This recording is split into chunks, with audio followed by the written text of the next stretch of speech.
has been organizing different events, and today's conference is one of the vital events of Golden Jubilee celebration of ICAB. Within very short time, we are going to start our conference, the inaugural session and technical session one, ladies and gentlemen.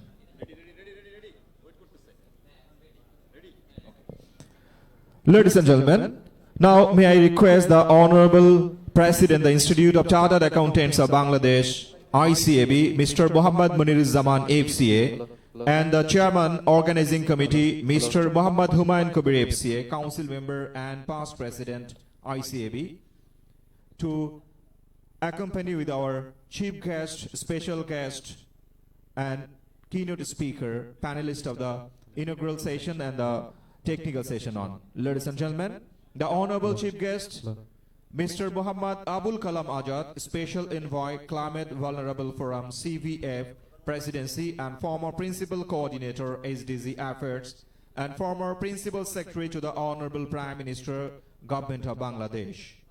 Today, our Honorable Special Guest, Mr. Kamal Kadir, Chief Executive Officer, Bikash. The keynote speakers for technical session 1, Mr. Muhammad Salauddin, Project Analyst, Deputy Secretary of ASPA to Innovate Program A2I, Government of Bangladesh. Dr. Bikarna Kumar Ghosh, former Managing Director, Grade 1, Bangladesh High Tech Park Authority. Mr. Ahmed Rahan Shamsi, FCA, Chairman and CEO, Devotech Technology Park Limited. The panel speakers for the technical session 1, Smart Bangladesh, Understanding the Journey to 2041. The panel speakers today, Mr. Mahtabuddin Ahmed, FCMA, Vice President, ICMAB, Madam Samira Jubilee Himika, Senior Vice President, BASIS, Mr. AKM Aptabul Islam, FCA, Director to the Board of Bangladesh Bank, Mr.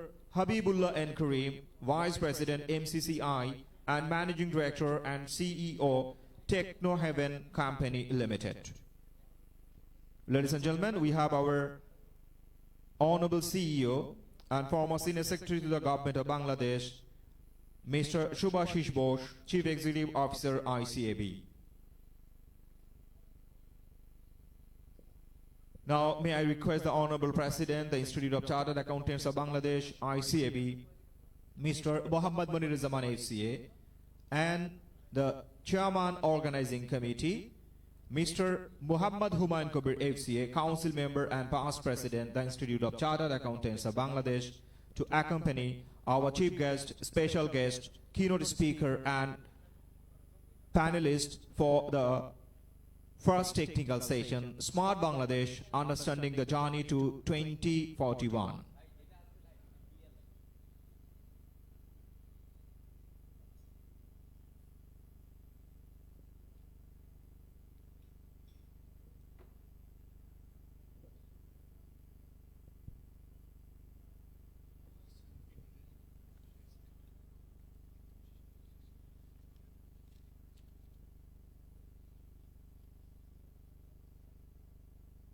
Ladies and gentlemen, the Institute of Chartered Accountants of Bangladesh, ICAB, is celebrating its Golden Jubilee, the 50th anniversary of ICAB, partner in progress.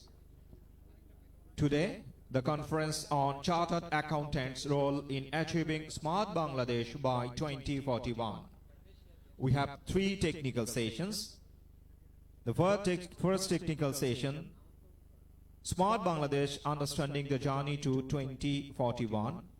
The technical session 2, Smart Bangladesh, Achieving a $1 trillion plus economy. And the technical session 3, Smart Bangladesh, Chartered Accountants in the Journey. Ladies and gentlemen, may I request the Honorable Vice President, Operations and Member Services, Mr. MBM Lutful Hadi, FCA, please join us.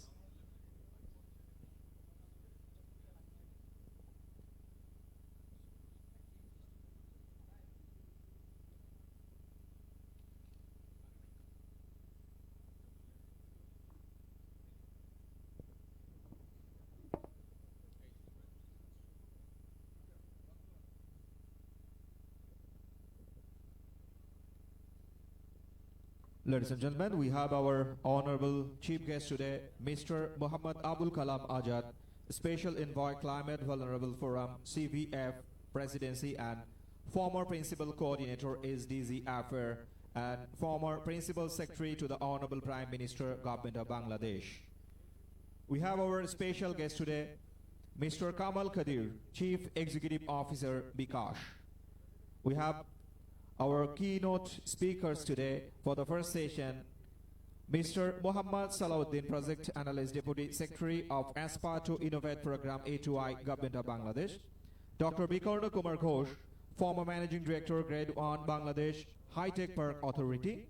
Mr. Ahmed Rahan Shamsi, FCA, Chairman and CEO, Devotech Technology Park Limited. Panel speakers for the technical session 1, Mr. Mahtab Uddin Ahmed, FCMA, Vice President, ICMAB. Madam Samira Jubilee Himika, Senior Vice President, BASIS. Mr. AKM Aftabul Islam, FCA, Director to the Board of Bangladesh Bank. Mr. Habibullah N. Karim, Vice President, MCCI, and Managing Director and CEO, Technohaven Company Limited. We have our Honorable Vice President, Operations and Member Services, Mr. MBM Lutful Hadi, FCA, Vice President, ICAB. We have our Honorable CEO, ICAB, Mr. Shubhashish Bose, and he was the Senior Secretary to the government. Ladies and gentlemen, we have our Honorable Session Chair for this session, Mr. Muhammad Humayun Kabri, FCA, Council Member and Past President, ICAB, and Chairman Organizing Committee.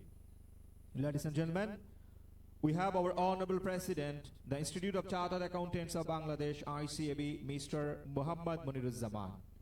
At the very beginning of this inaugural program, now may I request Hafiz Qari Maulana Liaquat Ali to recite from the Holy Quran. Ladies and gentlemen, Hafiz Qari Maulana Liaquat Ali.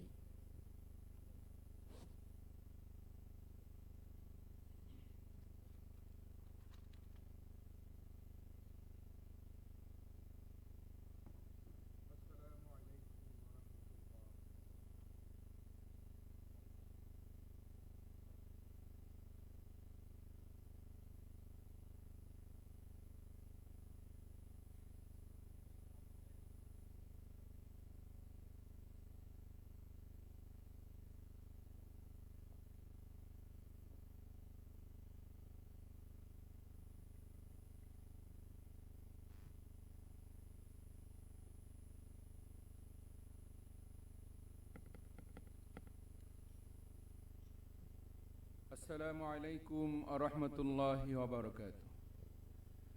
أعوذ بالله من الشيطان الرجيم. بسم الله الرحمن الرحيم.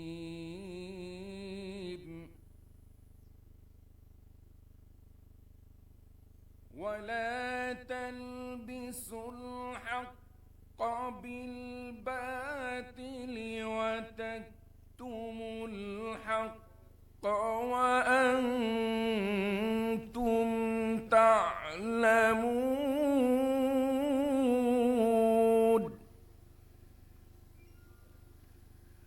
وأقيموا الصلاة وآتوا الزكاة واركعوا مع الراكعين.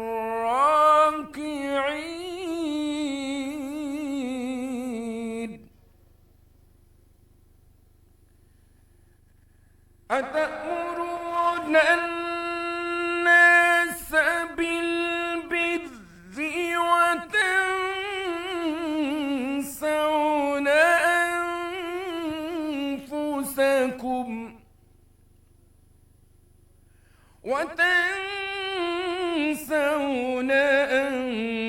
أنفسكم وأنتم تتلون الكتاب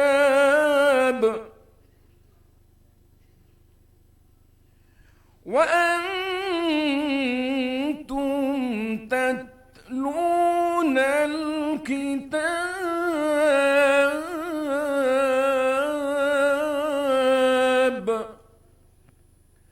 أفلا تعقلون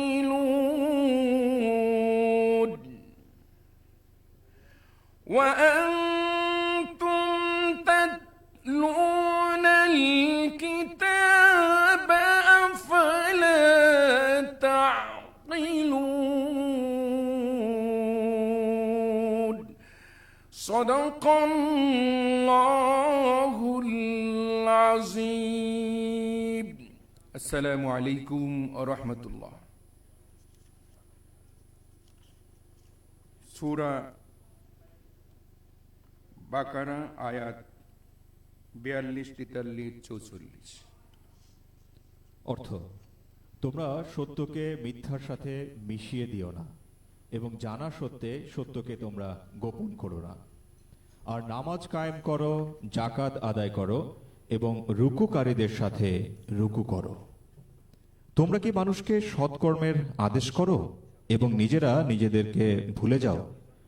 অথচ তোমরা কিতাব পাঠ করো, তবুও কি তোমরা চিন্তা করো না? সূরা বাকারা আয়াত 42, 43, 44। Amin. So ladies and gentlemen, the Honorable Minister, Ministry of Commerce, Government of the People's Republic of Bangladesh, Mr. Tipu Munshi MP, has conveyed a video message for us. So let's enjoy the video message from Honorable Minister, Ministry of Commerce, Government of the People's Republic of Bangladesh, Mr. Tipu Munshi MP.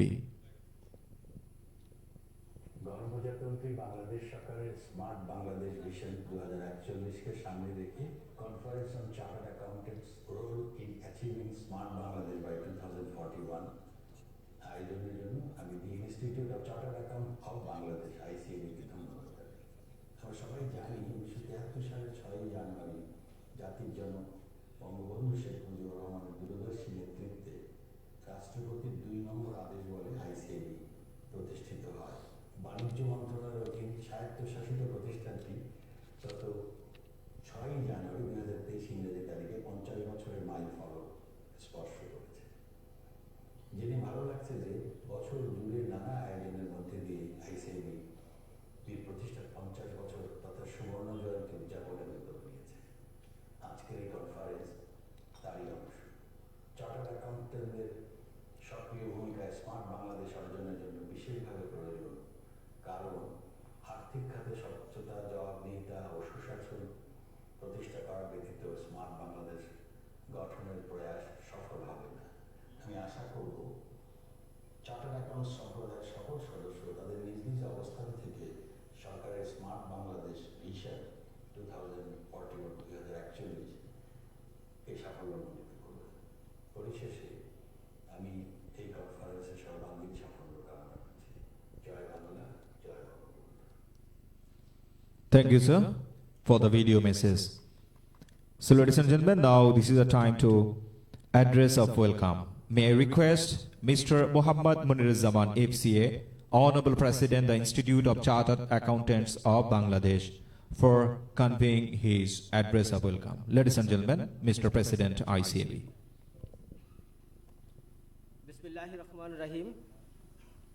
Honorable Chief Guest for inaugural and technical session 1, Mr. Muhammad Abul Kalam Azad, Special Envoy, Climate Vulnerable Forum Presidency, former Principal Coordinator, Sustainable Development Goals Affairs, and former Principal Secretary to the Honorable Prime Minister of the Government of the People's Republic of Bangladesh.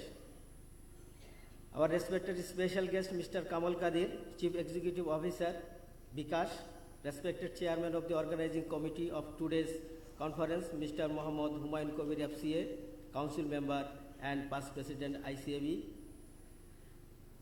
We have got Chief Guest for Session 3, Professor Dr. Shamsul Alam, Honorable State Minister, Ministry of Planning, Government of Bangladesh, and special guest Mr. Muhammad Akhtar Hussain, Principal Coordinator, SDG Affairs, Prime Minister's Office, and Senior Secretary to the Government of Bangladesh. Dear Vice Presidents, Council colleagues, past Presidents, esteemed member of the Institute, distinguished paper presenters, panel speakers, ICAB management team led by Mr. Subhashish Ghosh, CEO, friends from print and electronic media, other distinguished guests, ladies and gentlemen, Assalamu alaikum and a very good afternoon. In this glorious month of March, I would like to pay deep tribute to the father of the nation, Bangabandhu Sheikh Mujibur Rahman, his family members, national leaders, and all the freedom fighters who sacrificed their life during and after the liberation war of Bangladesh. Bangabandhu, through his farsightedness, established ICAB for regulating accounting profession by President's Order Number 2 of 1973. The institute has now reached the 50th year, and we are now celebrating the Golden Jubilee of ICAB. As a part of the total conference, I am glad to extend a warm welcome and greetings to all of you at today's conference on Chartered Accountants' role in achieving a smart Bangladesh by 2041. Distinguished audience, I would like to focus on some particular areas relating to the theme of today's conference. The area would encompass graduation of our economy, smart Bangladesh, developed economy, Delta Plan, etc.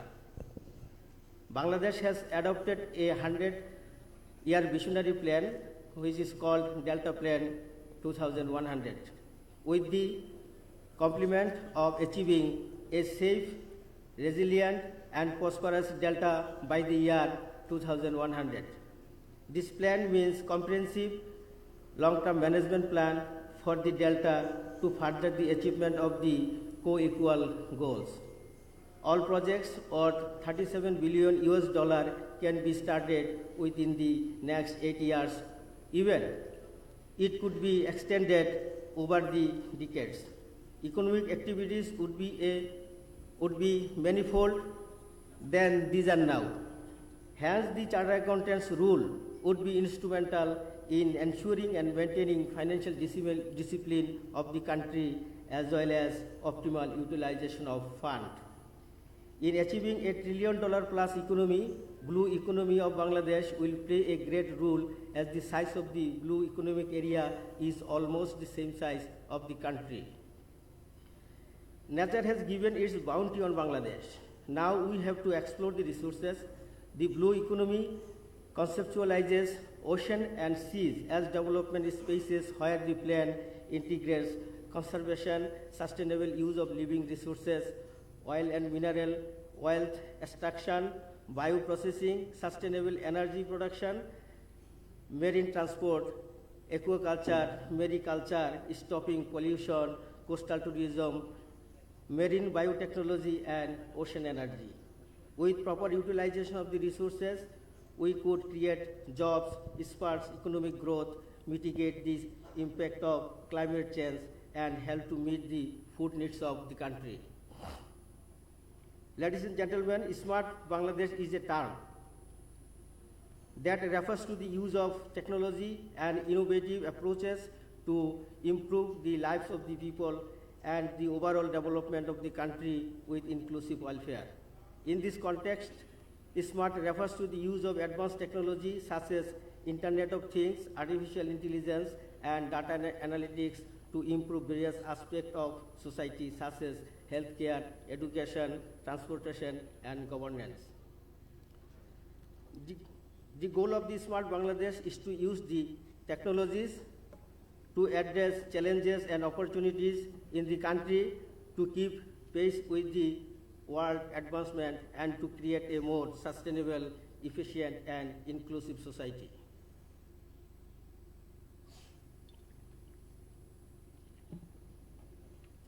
This may involve the adoption of new technologies and approaches in the various sectors such as transportation, energy, and agricultural, as well as the development of policies and initiatives that support the use of technology to derive innovation and progresses. The world is now looking forward to embracing fourth industrial revolution. Bangladesh, as well as ICAB, is not an exception. ICAB is very much keen to adopt this revolution. Dear fellows, since its inception, ICAB has been playing a vital role in promoting and regulating high-quality financial reporting and auditing in Bangladesh, developing and maintaining the competence of the professional accountants and enhancing the reputation of accounting profession. This is very much in line with building a smart Bangladesh. Apart from regulating the accounting and auditing professions, ICAB has been discharging the responsibility of imparting the chartered accountancy education in order to ensure transparency, accountability, and good governance in the financial sector of the economy of Bangladesh. The significance of the role of chartered accountants is increasing day by day for the economic advancement and progress of the country. They are playing a major role in the development of country by providing accurate information about the income and financial positions of various entities of the economy. They are also giving advices for improvement of various arenas of the economy and providing accurate information in the form of providing services like financial reporting, taxation, auditing, forensic accounting, corporate finance, business startup, recovery and insolvencies, as well as accounting system designs and processes. Dear presence, the Institute and its members are now globally recognized. ICAB members are now eligible to become the member of many international professional institutes like ICAW, CIPA UK, CPA Australia, CANZ, etc. ICAB members hold a widely respected professional accounting qualification which supports enterprise, corporate governance, and sustainable growth in the business environment. Members from the ICAB are recognized and respected globally for their technical expertise, professionalism, and adherence to the ethics and integrity. This is a pathway to becoming global citizens for our proud members. Dear participants, today in the event of Golden Jubilee of our institute, I would like to remember and thank from the bottom of my heart to all our predecessors and the past presidents, due to whose countless and immeasurable contribution, the institute has become what it is today. We are really indebted to them. My humble gratitude and thanks to our chief guest, special guest, and all of you for your kind and gracious presence today. At the end, I must thank Mr. Mohammad Humayun Kabir FCA, Chairman of today's conference, for his dynamic leadership and guidance for making this event a successful one. Ladies and gentlemen, thank you once again for being part of this important event and patience hearing to me. Wish you all the best. Joy Bangla, Bangladesh, Chirojibi Ho. Assalamu alaikum. Thank you very much, Mr. Muhammad Muniruzzaman FCA, Honorable President, the Institute of Chartered Accountants of Bangladesh, for your address of welcome. Ladies and gentlemen, now may I request Mr. Muhammad Humayun Kabir FCA, Council Member and past President, the Institute of Chartered Accountants of Bangladesh and Chairman, Organizing Committee, to deliver his remarks. Ladies and gentlemen, Mr. Muhammad Humayun Kabir FCA. Assalamualaikum. Dignitaries in the dais and fellow members of the institute in front of the dais, and all the guests and journalists, and all ladies and gentlemen. It's indeed my pleasure to welcome you all in this historic event. The event, although it is celebration of 50 years of the ICAB, establishment of ICAB, each and everyone whoever present today, you have, by your presence, you have become integral part of this great institution. I believe in future, your name also will be echoed when our posterity will celebrate similar occasion like 60 years or 100 years of this institute. Ladies and gentlemen, today you have the conference, the topics of the conference we are going to participate. What is the objective of that? You know, in the institute, we are always keeping ourselves fit and organizing the CPT program, keep us updated on the professional issues. Today's event, the Smart Bangladesh concept, it is something beyond that. it is a plus, it is more than that. Reason? Unless we get ourselves prepared, get ourselves updated on the topics and the technology which is rapidly changes, unless keep ourselves abreast with this, what is going around us, then we will not only remain irrelevant to the society, not mere, keeping our position and the achievement what our predecessors done. These topics, I believe the fitness of chartered accountant, not only of today or also for future. Therefore, I believe you will have your due attention to the program, not of today, and what is Institute's planning in the near future. Because this program, as the President and others have said, it will be a series of programs, not only of today, it is a journey. As the vision itself is a journey up to 2041. And the Institute as members, we look forward to keep remain ourselves on this journey very much active, proactive. With saying so, I would like to conclude my just opening remark in the sense that you say, technology always is seen as a fear by many segments of the society. Technology also, for many, it is an opportunity. Therefore, the profession, we have to keep ourselves preparedness to get over the fear and choose the opportunity what is this technology is going to open up for this profession. So thank you. I just conclude my just opening statement in that way. And just we have some of our limitation of time. I would request all my paper presenter, all our paper presenter and the panelists to keep note of the time allocated to them. And obvious reason for the participant, we are very sorry that we can keep the floor, that's a open floor discussion to take the question, but it is a technology-based event.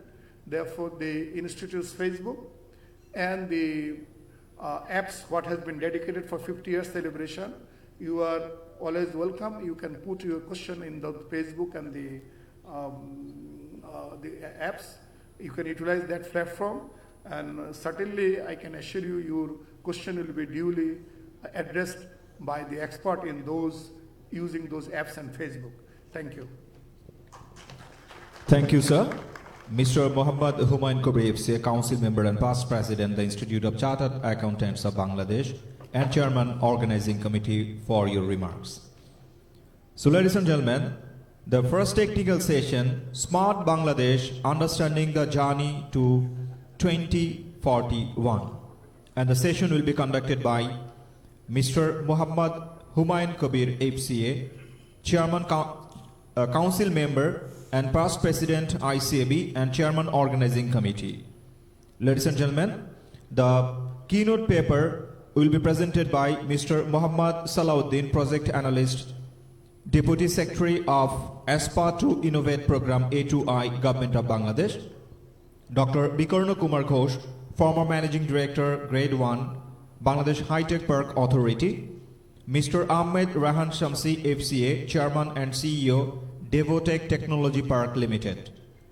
And the panel speaker for technical session 1, Mr. Mahatab Uddin Ahmed, FCMA, Vice President, ICMAB, Madam Samira Jubilee Himika, Senior Vice President, BASIS, Mr. AKM Abtabul Islam, FCA, Director to the Board of Bangladesh Bank, Mr. Habibullah N. Karim, Vice President, MCCI, and Managing Director and CEO, Techno Heaven Company Limited. May I request the session chair to conduct the session. It's over to you, sir, Mr. Mohammad Humayun Kabir, FCA.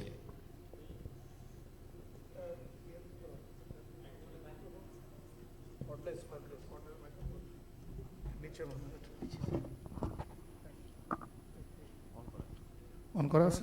Hello.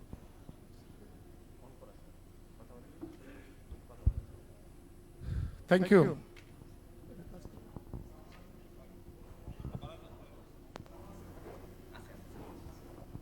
Okay.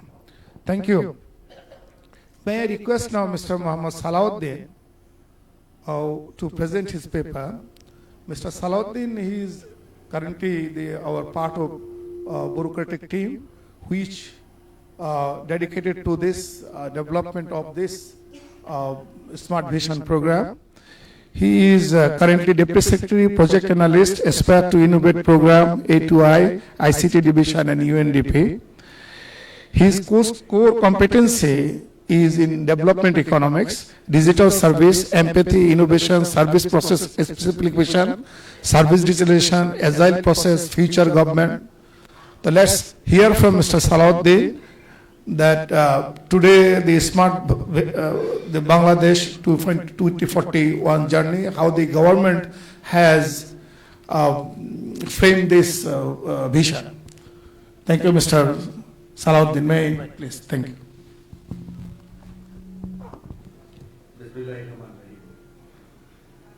Thank you so very much, Honorable Chair,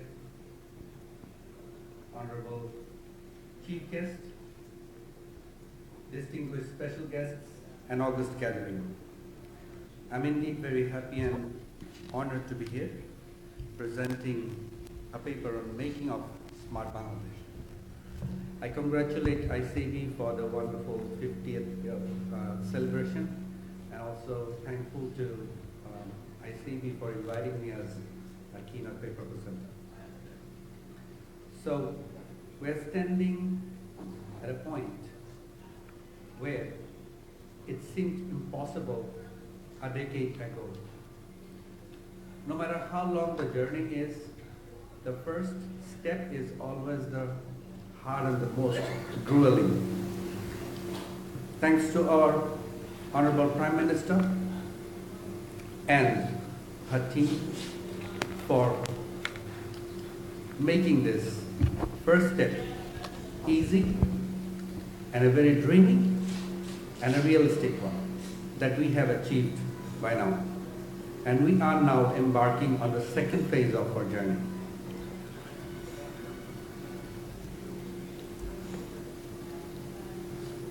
So let's start with Baker.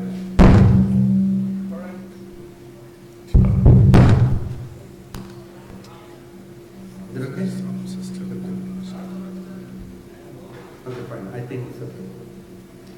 So we all are now aware of the word ChatGPT.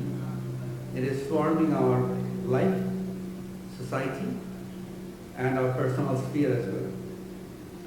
The question is how fast ChatGPT is moving. While Google Translator took nearly about 78 days to reach 100 million global monthly active users, ChatGPT achieved that in just 2 days. While Netflix reached 1 million users in 3.5 years, ChatGPT did it like in just 5 days. The question is, while ChatGPT is actually swarming our lives, the smartness remains the question, how we can use it to provide services for our commoners. ChatGPT has by now passed the exams from the law and business schools of University of Minnesota Law School, and also has achieved B to B minus grade in Wharton Business School at UPenn. But India has done something very wonderful. A farmer in India uses his WhatsApp, speaks in Hindi, while that speech is translated into English through Google Translator. And then the English text is sent to ChatGPT, and the ChatGPT generates a relevant answer for it.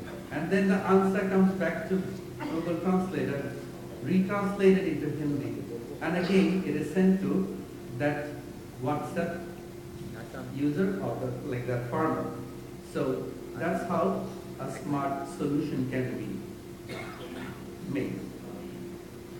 So now is the time where we have a technology stack in front of us, and we need to know to make our own recipe, to make it a wonderful service. But in doing so, across the globe, there are multiple views about this AI and the 4I technologies. There are positive vibes, there are negative vibes actually.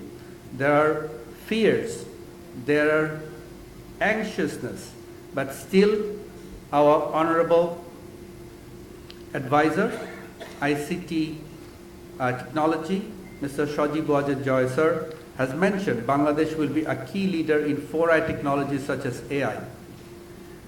Now how can that be happen? The vision of Smart Bangladesh, what that is, it connotates a wonderful view that we will become a high per capita income with nearly about 12,500 US dollar at a today's price, and also will be fully tuned with the digital world, as our chairperson has already mentioned. Now the thing is, this Smart Bangladesh is actually our version of our all-time greatest leader, our father of our nation, Bangabandhu Sheikh Mujibur Rahman's Sonar Bangla vision. And now, in doing so, I have already mentioned the Digital Bangladesh transformation, the Digital Bangladesh Vision 2021, and then we have embarked on to 2041. 4 pillars have already been identified in Smart Bangladesh Vision: Smart Citizen, Smart Society, Smart Economy, and the Smart Government. But the question is, what does a smart citizen looks like, or what does the other 3 looks like so? So let's enjoy the few snippets from the vision of Smart Bangladesh.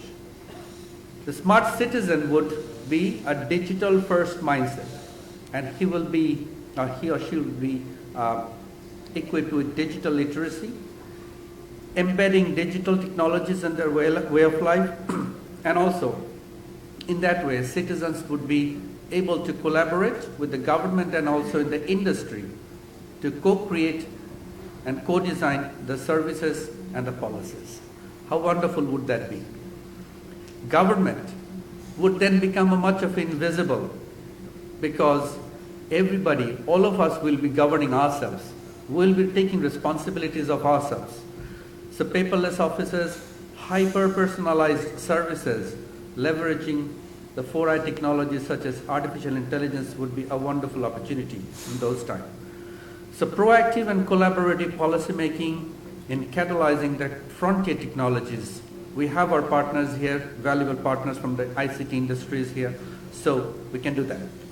Smart economy, that would be a more of an innovation economy, where 4I technologies will be evolving, where our priorities have already been set in RMG, light textile and light engineering and agriculture.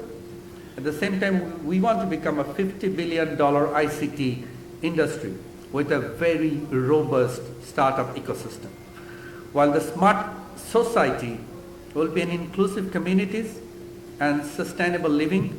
That's why we are going for our smart city, smart village, and smart upazila and smart district kind of a competitions and innovative ideas.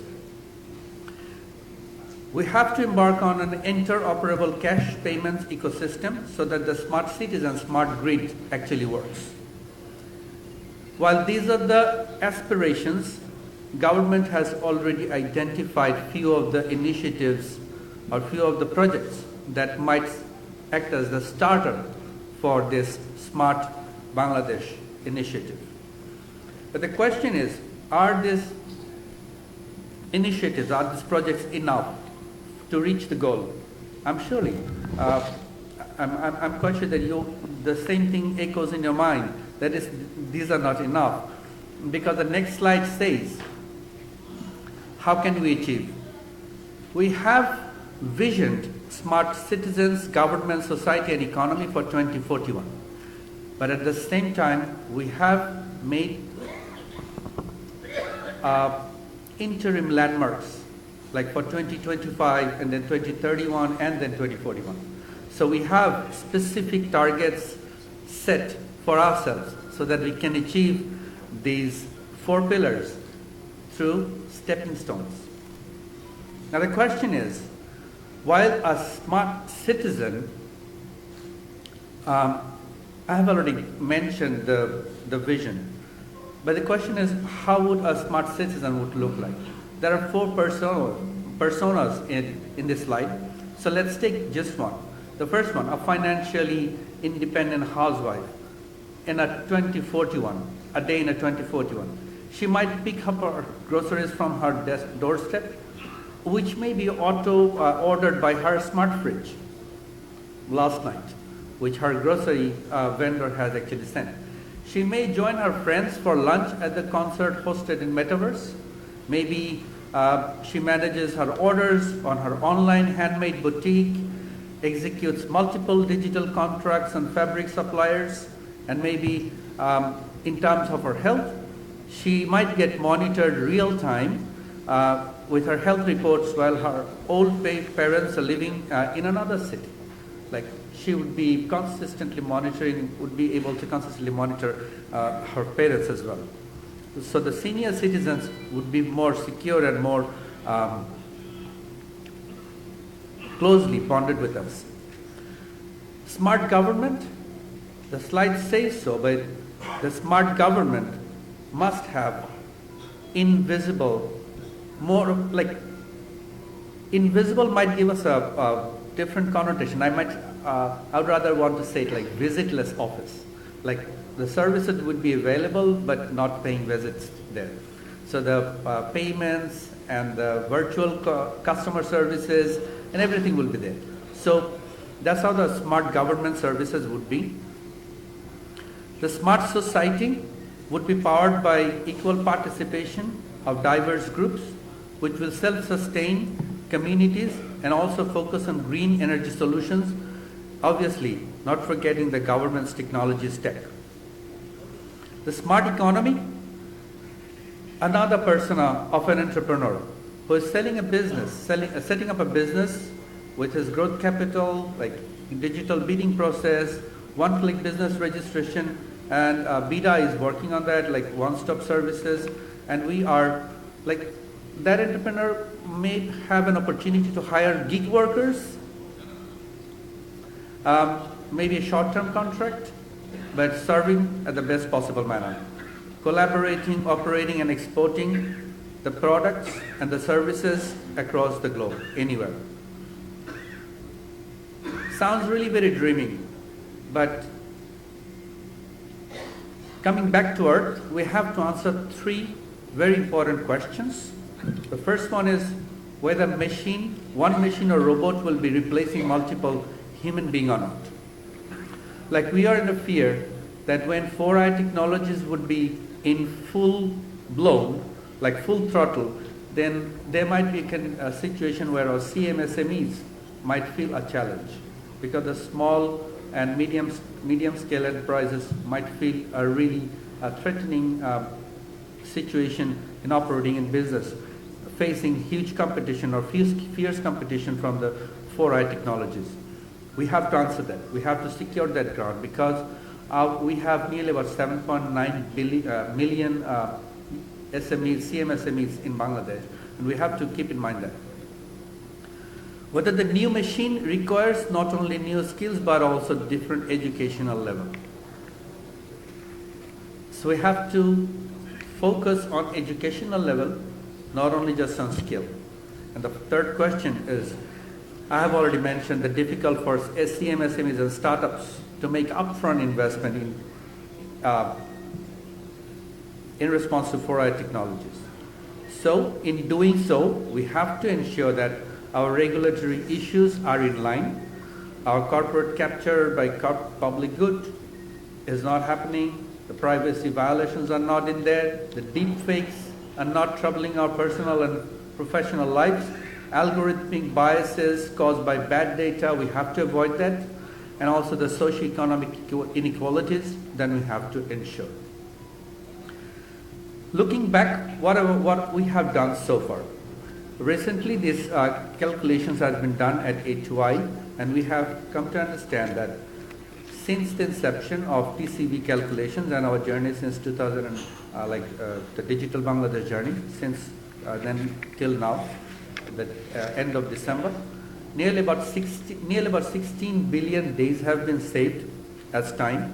Nearly about 22 billion US dollars have been saved as costs, and also nearly about 13 billion visits have been saved in terms of visits in delivering government services. While nearly about 6 billion services have has been delivered, and the percentage distribution is already there.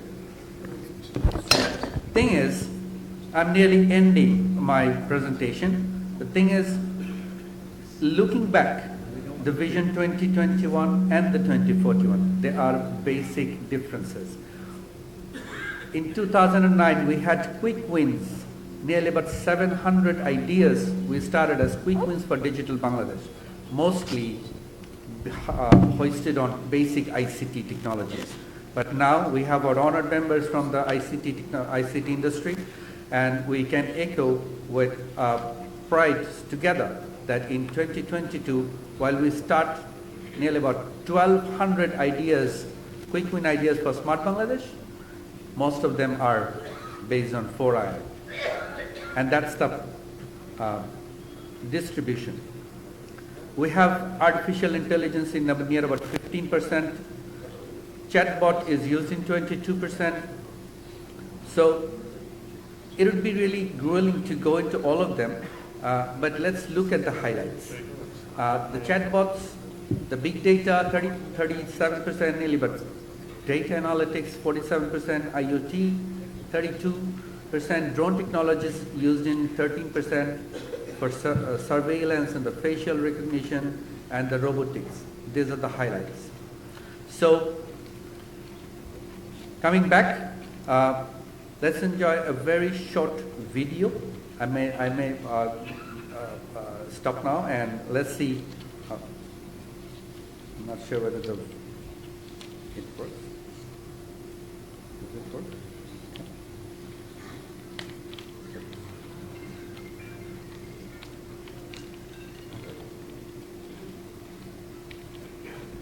So I think the sound does not work, so let's cut it short. Now the question is, these are the three questions that we have to keep in mind while I stop here. How does the private sector see these opportunities, the Smart Bangladesh? How can we structure PPP options effectively? And how can we share data across sectors and organizations? So leaving these three questions, I also would like to echo the same resonance in this hall room amongst the August gathering. Let's make Smart Bangladesh happen. Thank you so very much. Thank you. Thank you for your, I would say, the Ashadaram, but yes, it's really very outstanding presentation, very smart presentation. I believe that our audience has now got an idea of what we are now talking about. And leaving the three questions, I will look, certainly I think our next paper presenter and the panelist will further explain and try to answer to these questions. Now, may I request Mr. Bikarno Kumar Ghosh. He was the Managing Director of Bangladesh High Tech Park Authority. Mr. Ghosh, in fact, by training he is a MBBS doctor. Then he obviously moved to serve the nation as a civil bureaucrat. Then during his last 30 years, he got some training and degree as well, which includes MPS degree from University of New South Wales of Australia, MBA degree from Northern University, Bangladesh, and obviously he had added a postgraduate diploma in ICT from Life Academy of Sweden. So let's now listen and look at the presentation of Mr. Ghosh.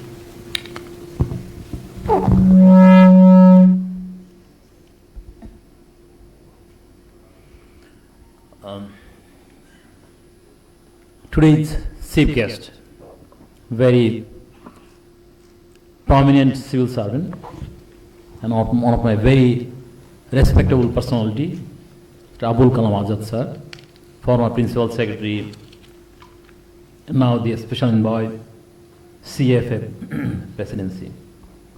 Also another very respectable person here, my senior, Mr. Subhashish Bose, CEO of ICAB.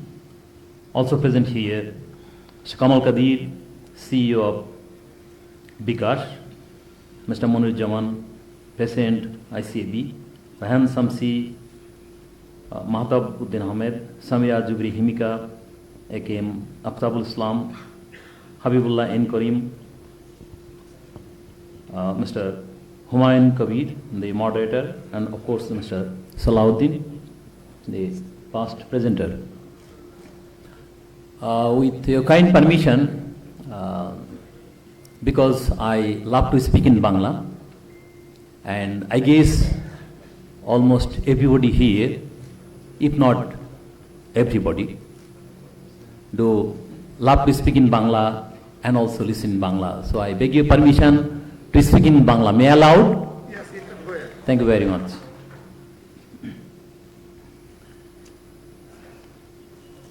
আমি এখানে যারা আছেন সবাইকে অভিনন্দন জানাচ্ছি এবং সবাইকে এখানে আসার জন্য একটি জোরে করতালি দেওয়ার জন্য সবাইকে অনুরোধ জানাচ্ছি। Thank you. আমি যে বিষয়গুলো ভাবছিলাম যে বলবো, আমার কাজটা অনেকটাই সহজ হয়ে গিয়েছে, কারণ সালাউদ্দিন সবটাই বলে ফেলেছে। আমি বলার তেমন কিছু খুঁজে পাচ্ছি না, সুতরাং আমার কাজের ভারটা অনেকটা লঘু এখন। শুরুতে আমি গভীর শ্রদ্ধা জানাই সর্বকালের সর্বশ্রেষ্ঠ বাঙালি আমাদের জাতির পিতা বঙ্গবন্ধু শেখ মুজিবুর রহমানের প্রতি, যিনি 1971 সালে আমাদেরকে উপহার দিয়েছেন আমাদের সর্বকালের সর্বশ্রেষ্ঠ অর্জন, আমাদের স্বাধীনতা। যে স্বাধীনতার উপর দাঁড়িয়ে আমরা 51 বছর পথ চলেছি এবং চলতেই থাকবো। আমাদের অর্জন, আমাদের ডিজিটাল বাংলাদেশ, আমাদের স্মার্ট বাংলাদেশ, আমরা যাই বলি, ICAB, সব কিছু যার উপর ভিত্তি করে আমাদের স্বাধীনতা। স্বাধীনতার মহানায়কের প্রতি গভীর শ্রদ্ধা, 30 লক্ষ শহীদ যাদের রক্তের বিনিময়ে আমাদের স্বাধীনতা, তাদের প্রতি গভীর শ্রদ্ধা।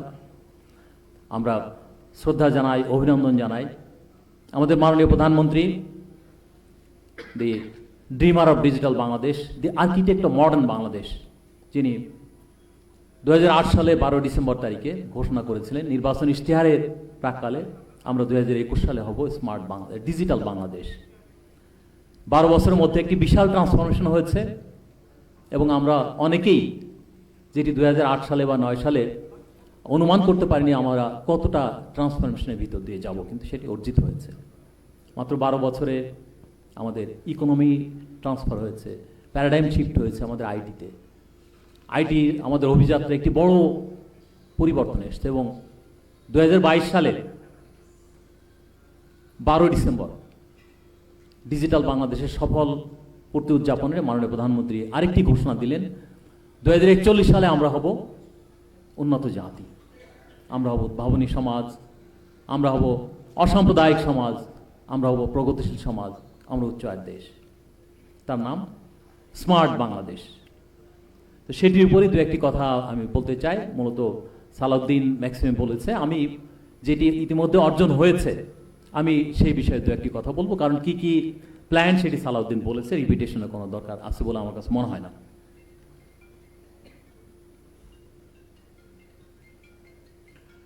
ডিজিটাল বাংলাদেশ মূলত 4টি স্তম্ভের উপরে প্রতিষ্ঠিত হয়েছে। তার ভিতরে একটি industry, IT industry development, second হলো গভর্নেন্স, কানেক্টিভিটি এবং স্কিল ডেভেলপমেন্ট। কানেক্টিভিটি যদি বলি, আমাদের এখন সারা বাংলাদেশে প্রায় 12 কোটি মানুষ ব্রডব্যান্ড ইন্টারনেট কাভারেজের আওতায় এসেছে এবং ইন্টারনেটের সংযুক্ত মানুষের সংখ্যা 13 কোটি। বাংলাদেশের 4,500 ইউনিয়নের মধ্যে 3,800 ইউনিয়ন ইতিমধ্যে অপটিক্যাল ফাইবার কেবল দিয়ে কানেক্টেড।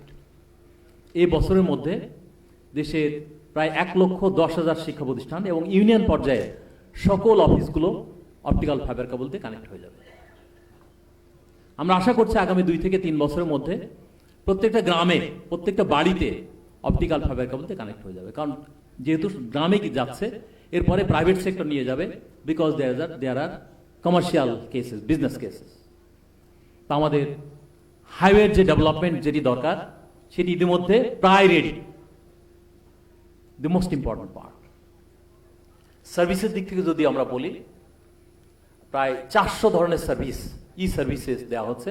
তার ভিতরে সবচেয়ে ইম্পর্টেন্ট যেটি, সেটি হলো ইউনিয়ন ডিজিটাল সেন্টার, যেটি শুরু হয়েছিল একেবারে দুর্গম জায়গা চর পকরিমুকরিতে। আমাদের প্রধানমন্ত্রী মহোদয় তখন এটার মূল দায়িত্বে ছিলেন, মাননীয় প্রধানমন্ত্রীর সার্বিক নির্দেশনায়। প্রায় 90 কোটি সার্ভিস দেওয়া হয়েছে আমাদের গ্রামের মানুষকে, যারা একেবারে গ্রামের প্রান্তিক জনগণ। তো যদি 1000 টাকাও যদি তাদের সাশ্রয় হয় প্রতিটি সার্ভিসের জন্য, তাহলে প্রায় 90,000 কোটি টাকা মাননীয় প্রধানমন্ত্রী একটি সিদ্ধান্তের কারণে আমাদের সাশ্রয় হয়েছে এবং আমাদের জনগণের ক্যাপাসিটি বেড়েছে। এই যাত্রা অব্যাহত থাকবে এবং আমি মনে করি এখন পরবর্তী যে পদক্ষেপ, আমাদের স্মার্ট বাংলাদেশ, আমাদের সরকারের সকল পদক্ষেপ, সকল সার্ভিস আমাদের হাতে স্মার্ট টাচে চলে আসবে।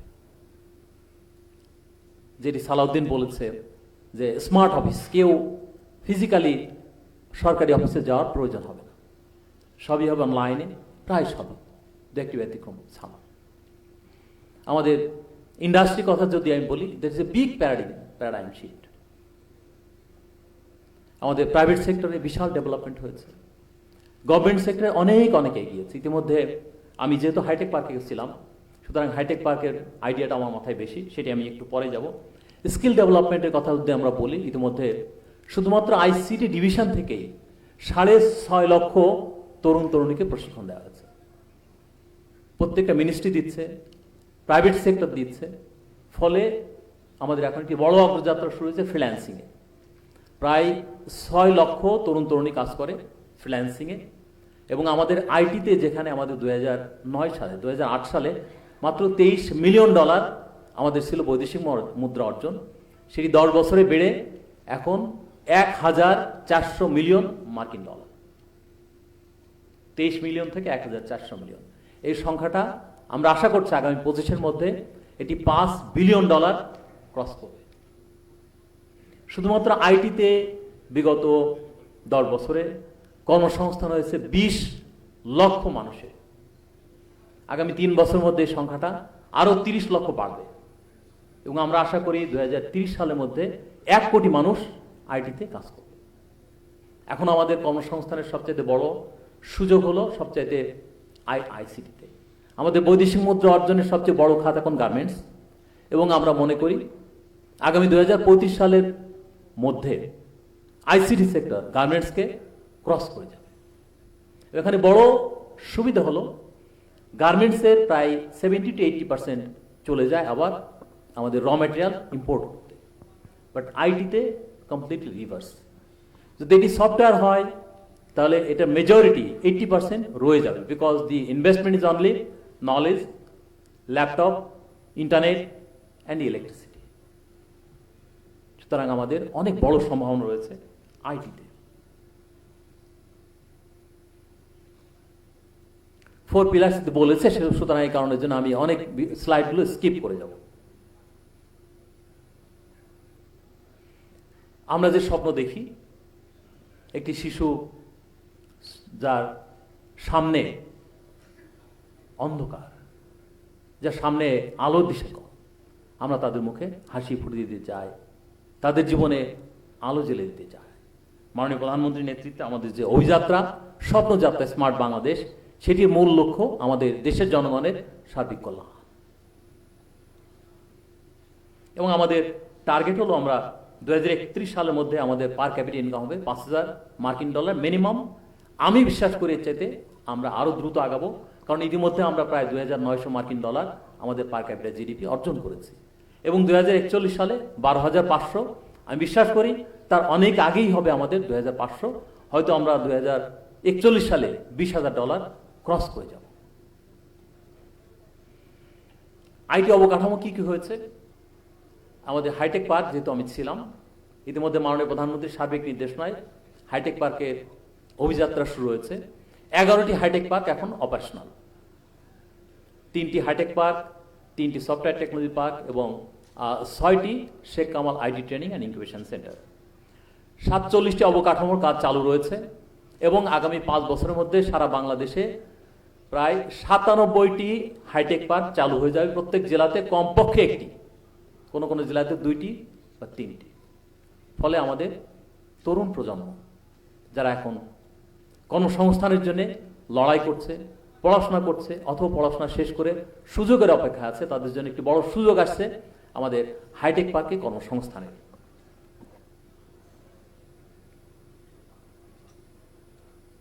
কালিয়া করে আপনারা কয়েকটা দেখছেন এখানে, যশোর, সিলেট, রাজশাহী, চট্টগ্রাম। হাইটেক পার্ক ইতিমধ্যে আমাদের দেশে প্রায় 194টি কোম্পানি এখন এখানে ইনভেস্ট করেছে, এবং অনেক বড় বড় বিদেশি কোম্পানিও এখন এসেছে, যেমন জাপান থেকে এসেছে সনি, কোরিয়া থেকে এসেছে হোন্ডা এবং স্যামসাং, তারা ইতিমধ্যে গাড়ি তৈরি করছে। স্যামসাংয়ের কোনো ইলেকট্রনিক্স, কোনো প্রোডাক্ট এখন আর দেশের বাইরে থেকে আসে না, সবই আমাদের দেশে তৈরি হয়। বিগত বছরে আমাদের দেশে শুধুমাত্র মোবাইল ইন্ডাস্ট্রিতে আমাদের চাহিদা ছিল 5 কোটি হ্যান্ডসেট, আমরা প্রায় 4.5 কোটি তৈরি করেছি, এবং এখনও বেশ কিছু আমাদের তৈরি করার, বিদেশ থেকে আনার প্রয়োজন রয়েছে। আমরা আশা করছি আগামী 3 থেকে 4 বছরের মধ্যে আমরা মোবাইল এক্সপোর্টিং নেশন। আমাদের এই হাইটেক পার্কে তৈরি হচ্ছে ল্যাপটপ, গাড়ি তৈরি হচ্ছে, ইলেকট্রিক গাড়ি তৈরির প্রস্তুতি চলছে, অপটিক্যাল ফাইবার কেবল তৈরি হচ্ছে, কিওস্ক মেশিন তৈরি হচ্ছে, এটিএম মেশিন তৈরি হচ্ছে, এবং সবচেয়ে বড় হলো আমাদের ক্যাপাসিটি ডেভেলপমেন্ট অনেক বেশি এগিয়েছে। বিদেশে অনেক বড় বড় কোম্পানি এসে আমাদের কাছে প্রথমেই বলে যে they need expert manpower. তো আমাদের এক্সপার্ট ম্যান পাওয়ার তৈরি করার জন্য আমাদের প্রত্যেক বছর আপনারা জানেন প্রায় 20,000 আইটি গ্রাজুয়েট আমাদের ইউনিভার্সিটিগুলো থেকে বেরিয়ে আসে। তাদের ক্যাপাসিটি ডেভেলপ করে দেওয়ার জন্য আমরা প্রায় ইতিমধ্যে 35টি ইউনিভার্সিটিতে 4 IR একেবারে হায়ার এন্ডের ল্যাব করে দিয়েছি। এটি চলমান রয়েছে, চলতে থাকবে। আগামী 2025-এর মধ্যে দেশের প্রত্যেকটা ইউনিভার্সিটিতে কমপক্ষে একটি করে 4 IR ল্যাব তৈরি হবে। তার চাইতে আরও যে বড় অগ্রযাত্রা হয়েছে সেটি হলো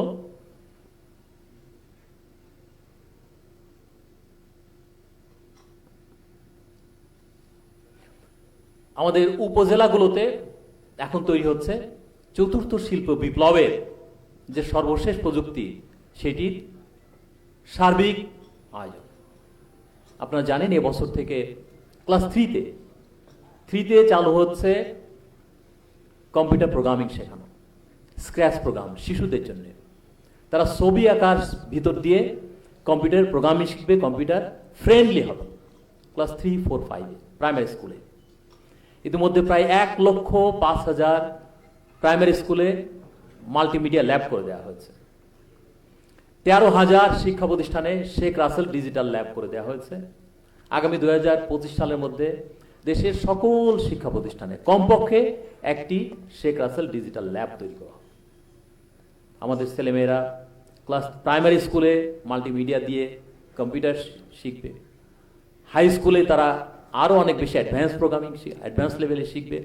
উপজেলাতে তারা এসে 4র্থ শিল্প বিপ্লবের সর্বশেষ technology, artificial intelligence, internet of things, robotics, data analytics, augmented reality, virtuality, এই প্রোগ্রামগুলো তারা হাতে কলমে শিখবে।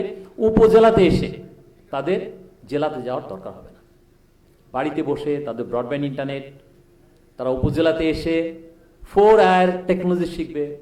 আমাদের হাইটেক পার্কগুলোতে তৈরি হচ্ছে ল্যাপটপ, স্বল্প মূল্যে ল্যাপটপ দেওয়ার। অসাধারণ প্রজন্ম, অসাধারণ মেধাবী আমাদের তরুণ প্রজন্ম।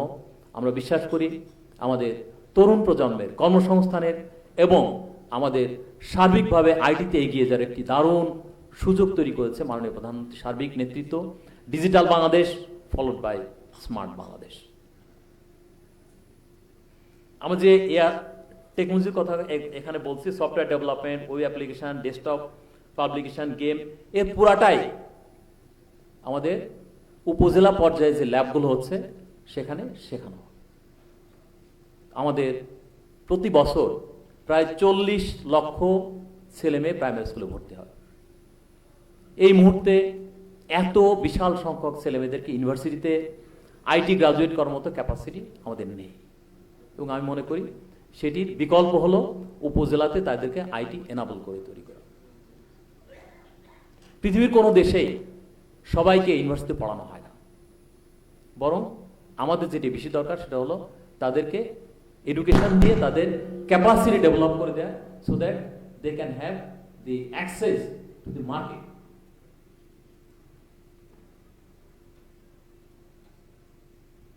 Two regulations are passing right now, যেটা আমাদের শিফট, আমাদের প্যারাডাইম শিফট হচ্ছে। তার ভিতরে একটি হলো আমাদের জাতির জন্য শুরু করেছিলেন গ্রিন রেভলিউশন, এবং আরেকটি হলো আমাদের মাননীয় প্রধানমন্ত্রী যেটি করেছেন ডিজিটাল রিভলিউশন।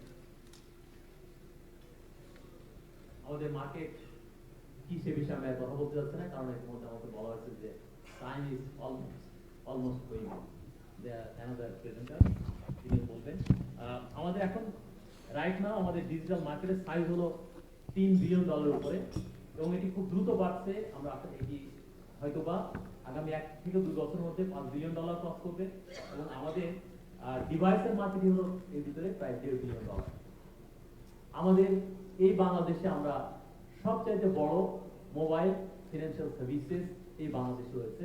তার ভিতরে একটি তো আসেনি, আমাদের এখানে আজকে স্পেশাল গেস্ট বিকাশের যিনি কর্ণধার, যিনি বাংলাদেশের স্টার্টআপকে বলতে গেলে স্টার্টআপ আইডিয়ায় উনি তৈরি করেছেন, মোস্ট প্রমিনেন্ট স্টার্টআপ, এবং আমরা যাদেরকে অন্য যাদেরকে ফলো করে কামাল কাদের সাহেব। ইকোনমি আমরা আশা করছি আমাদের 2030 সালের মধ্যে will be the 24th largest nation in the world, যেটি ওয়ার্ল্ড ইকোনমিক ফোরাম ফোরকাস্ট করে।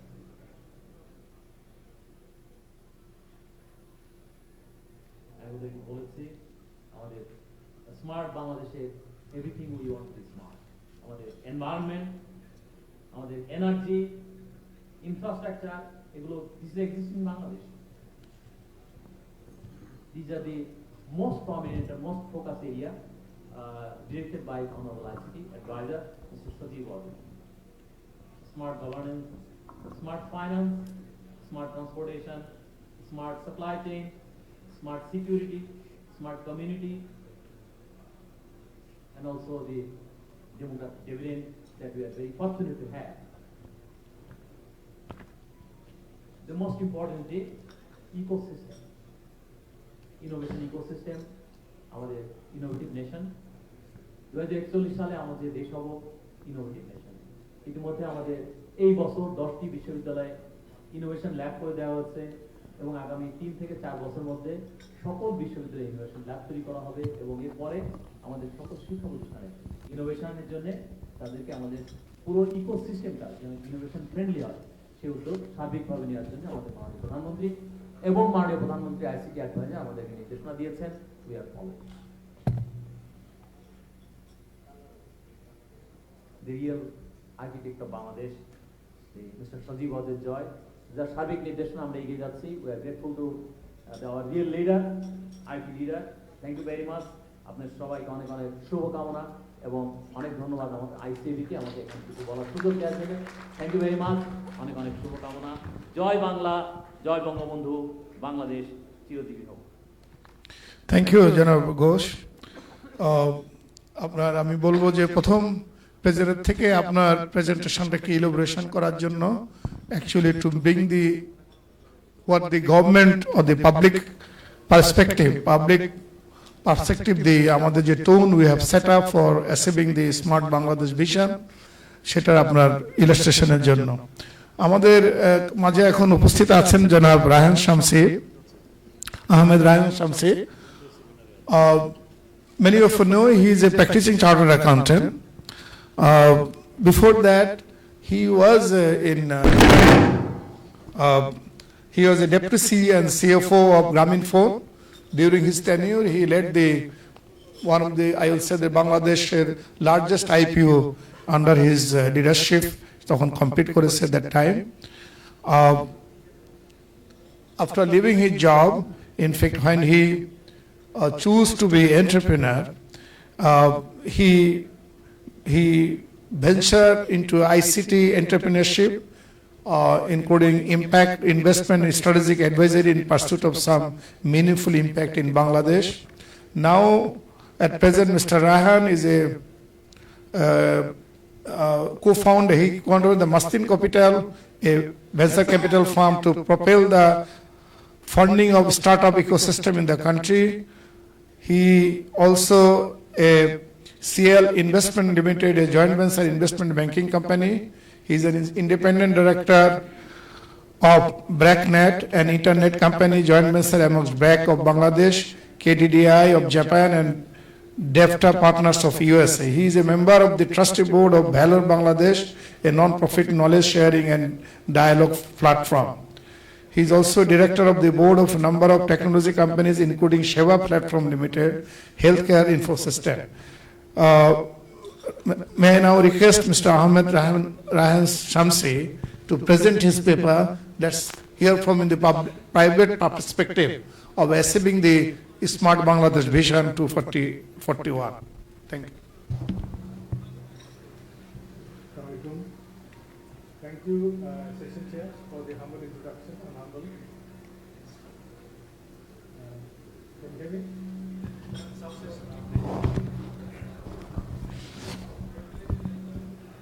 Well, is it audible now?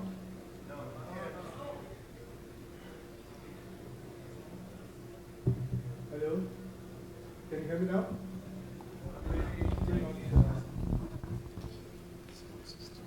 So, congratulations, our beloved Institute of Chartered Accountants of Bangladesh. I'm a very proud member of ICAB, and the Institute has completed 50 years of partnership in the journey of progressive Bangladesh. Today's chief guest, special guest, our distinguished panelists, senior ICAB members, past presidents, and my fellow sitting in front of me. You have already heard the technology, the vision, the perspective from the earlier two speakers. Thanks to them for elaborating. I know that as chartered accountants, we are very serious type of professionals. So a lot of technology things might definitely go above our heads, but then again, this is a change, this is a vision that unless we all understand, we cannot participate. So on behalf of the distinguished people sitting on this side, on my left, I would like to thank you for having your patience. So my role in the next 10-15 minutes would be to look at the Smart Bangladesh from a private sector perspective. So the Smart Bangladesh journey till 2041 and the private sector perspective.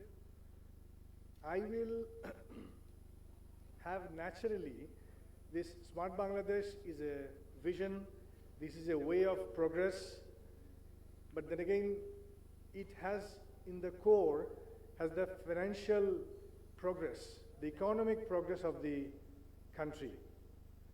So that's, the economic emancipation, in the words of our government.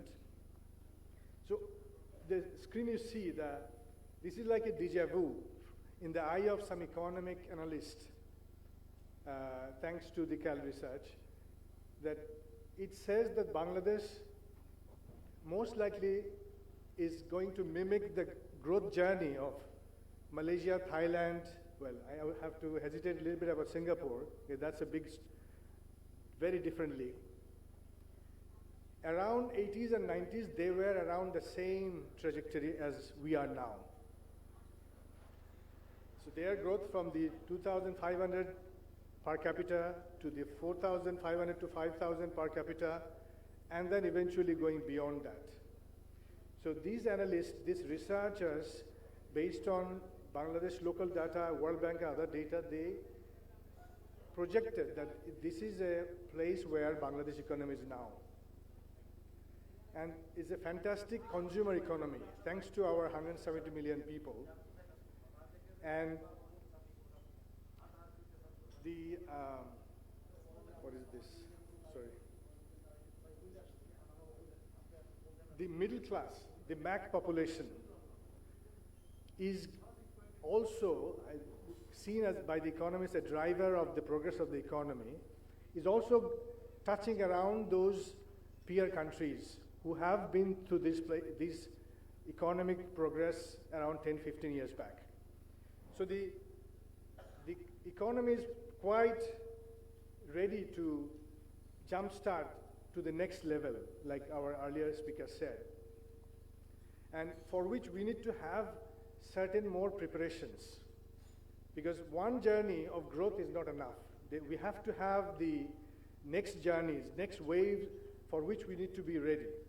And that's how this Smart Bangladesh and how we as a nation can pursue that. My first comment when it comes to private sector or the mass perspective is that we have to march together with the parade with the mass. These 170 million people, 170 million stomach, 340 million hands, this is the asset of this country. We don't have huge natural resources. Our people is our resources. Our goal is to make these people smart, not only who are in the urban areas, but also across the nation, across the rural areas. If we can make these people smart, then we become a smart nation. So, and then how shall we make them part of this? How shall we integrate them with our economy? How shall we integrate them with our smart initiatives? I felt that if we can equip them with smart devices, we are all connected to this, be it educated, less educated, farmer, rickshaw puller, businessman, professionals. The developed part, the other 20%, 25, 30%, but the rest of the nation, if we can equip them with smart device, not only just a communication device, smart device, if we can skill this community, skill them up, if we can incentivize them, they have to have a reason to accept this smart approach to their life. There has to be some relevance. One example comes to my mind, that this app that we did during the COVID time, Surakha. That app turned out to be one of the best way of handling the vaccination. And I can tell you confidently that vaccination management was much better than even the United States of America did. You know, their vaccine card is still manual. Some of you, I'm sure, have been through, a lot of our friends had those, but Bangladesh did this. And a lot of people subscribed to this on their own because there was a need.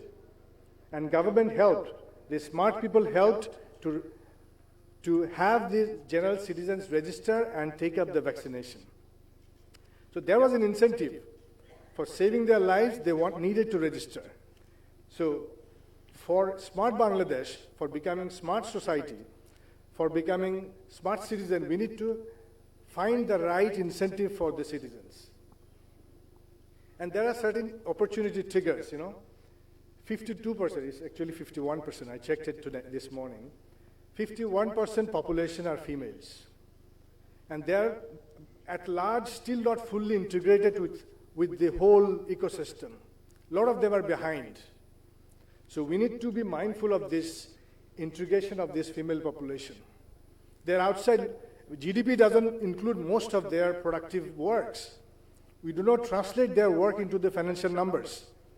So that's a great thing for us to become smart. Unless they're smart, we will not be able to become a smart country. The micro-entrepreneurs. You know, you'll be surprised, Chinese economy, the SMEs enable 70% of the Chinese exports, who is looked as the global factory of exports. 70% of their exports happen through the SMEs.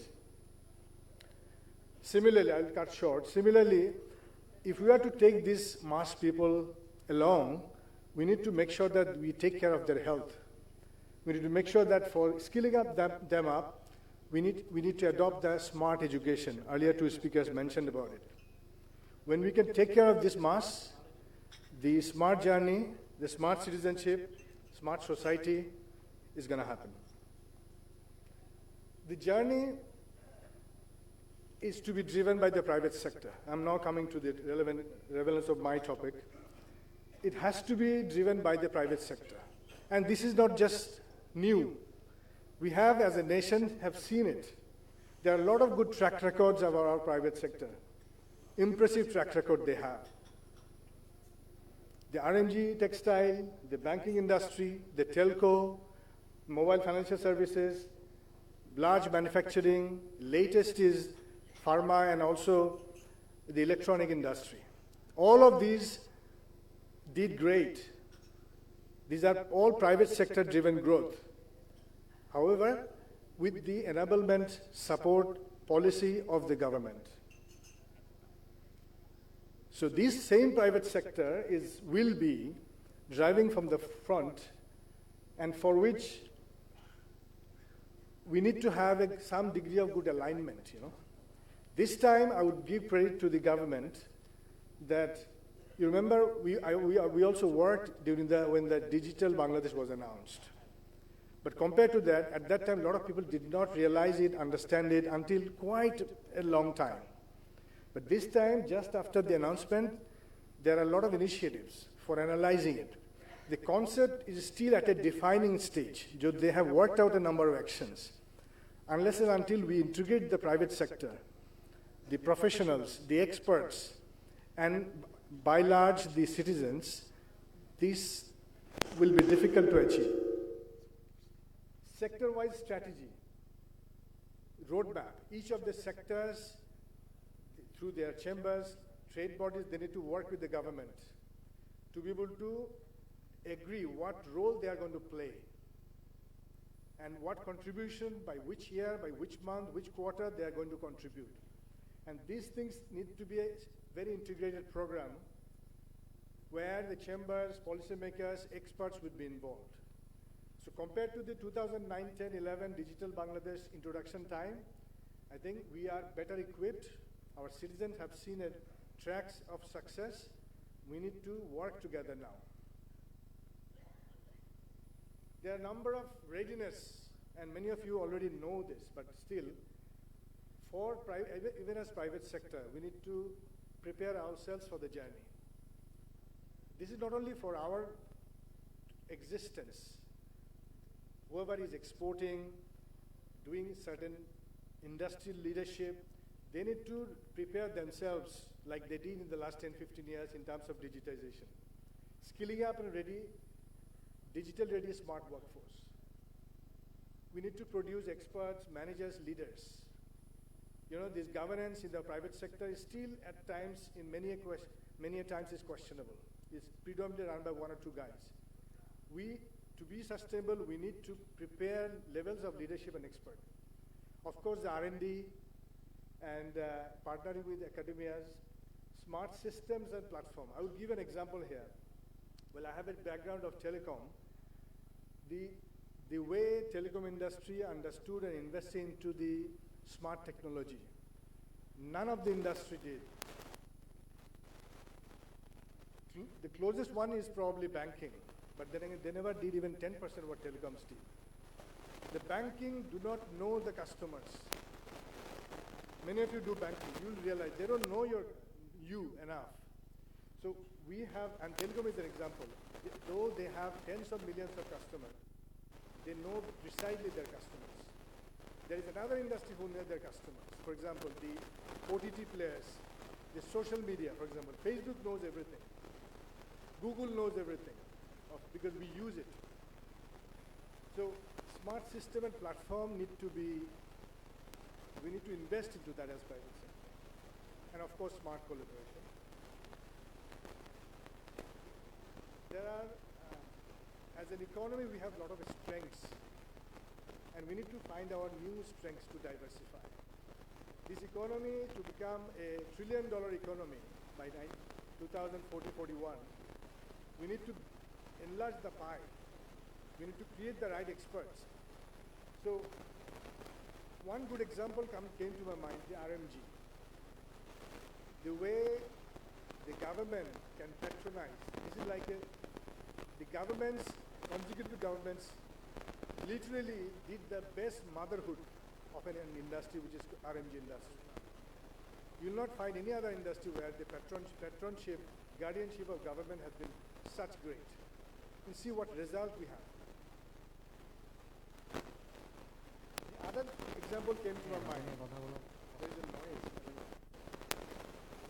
Is the table here? What is the table outside? Can you hear me? Okay. So there is another industry came to my mind where the attention of the government has been just the opposite of RMG. Least. However, that industry is contributing $22 billion each year.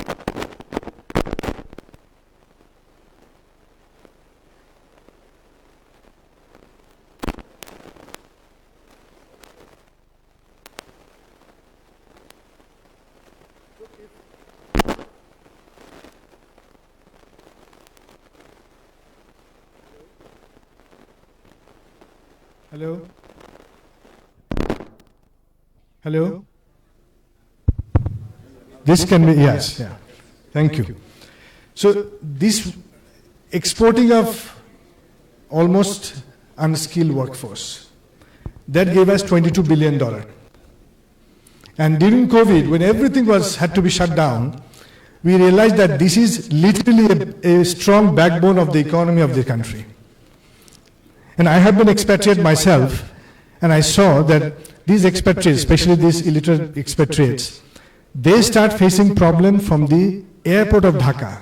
They don't have to go to the foreign country to experience hardship. So there are focus need to be done in this type of industry.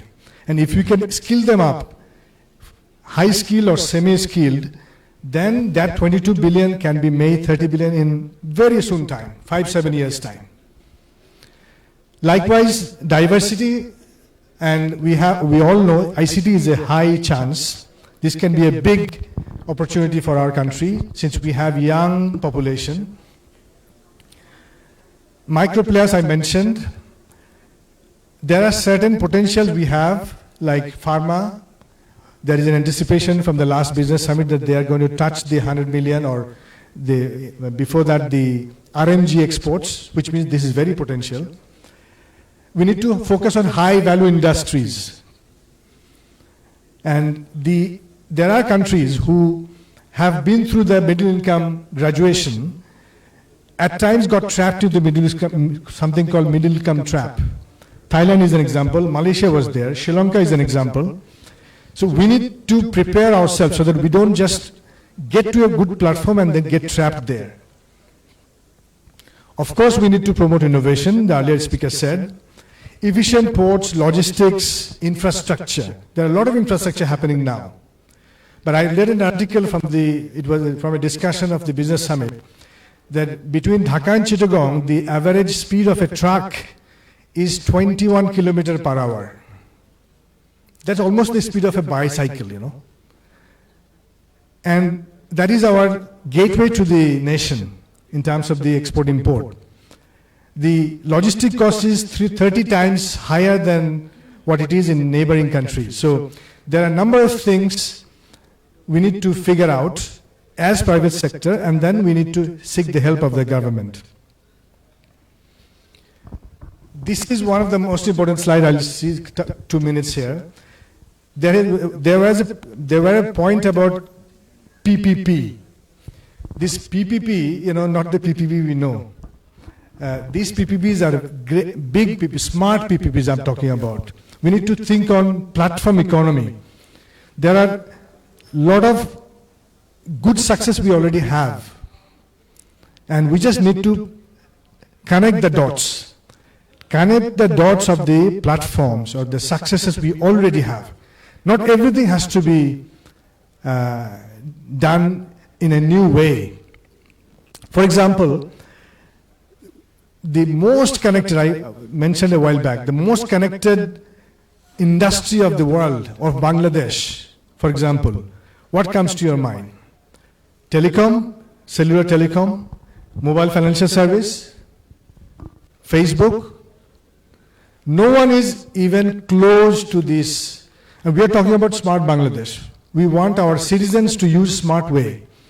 So some collaboration between telecom, NGOs, for example, they are the most grassrooted industry of this. Well, they are not called industry anyway, but they work with the rural people for 50 years. So they exactly know the culture, behavior, limitation, aspiration of the rural grassroots people. So think of the collaboration or partnership between telco, NGO and the government. MFS, bank and the government. For example, in the COVID time, the MFS helped distribution of the bailout money to the rural people. Those 2,000, 5,000, whatever money. There were no other way. So this is a proof that this is so effective. For example, if there is just a notion, that any loan to the small entrepreneurs below 500,000 has to be given through the MFS. Bank will play their role, but sitting from center, it should be MFS. We are talking about cashless economy. Unless the fronts, frankly speaking, I really have doubts that banks will ever be able to help with the cashless economy. They have their role in the core, like the central banks and the banks, but it will be the technology companies who will have to help, who has the touch with the last mile. No country, hello, it is very difficult for a bank to anticipate they will be connected to tens of millions of customers. Similarly, the OTT and the government, we were talking about education. So the underline here is that we need to find the platforms, large success, and connect with each other without having to reinvent the wheel. And these things alone can take us significantly to the smart Bangladesh journey. Well, we will do as private sector or entrepreneurs a lot of things, but there are a lot of enabling environment that is very essential for an economy to shine, to graduate to the middle income group and going beyond that. So many of you already know this, but I'll just point a number of ones. So ease of doing business, we have been talking. I know that government is working, different authorities are working, chambers are working on it. So for us to grow the policy support, protection support, level playing field is very crucial. The journey we are talking about, unless we have level playing field, there will not be good competition. If there is no good competition, the talents will not come and play. Service mindset. As a nation, we need to improve on the service mindset. Without that, there has to be reason for the citizens to accept those services. My last slide. Smart is the way, and now is the time. Why smart? Because these are tech-driven. Tech-driven is the only way we can leapfrog. If we want to pursue the traditional approach, it will take us another 50 years to get to a position like that. The smart, the tech-driven way is always efficient. That's why it is acceptable to the people. It is simple to adopt. It is fast to execute. And it is a way that helps inclusive growth. Everybody, myself, yourself, a rural farmer, can get equal treatment if you do things in a smart way. Before I leave, you will not find many countries in the world now where the government sets a 15, 20-year vision. You cannot finish your hands who did it. So we are happy that our government did it. They set a vision. We all have to work together to be able to pursue that. But first of all, we need to understand it right. And then we need to find out how we can contribute. The politicians love the country. The bureaucrats love the country. But we are civilians, professionals, entrepreneurs, private sector, we also love our country. And we want to contribute to the journey to Smart Bangladesh, provided we are made understood and we are participating in the action planning, strategy and road mapping. Thank you very much. Thank you. Thank you. I will say that our first presenter, he left with the 3 questions. I have found that at least you have tried to answer at least 2. Public-private participation and the private sector perspective.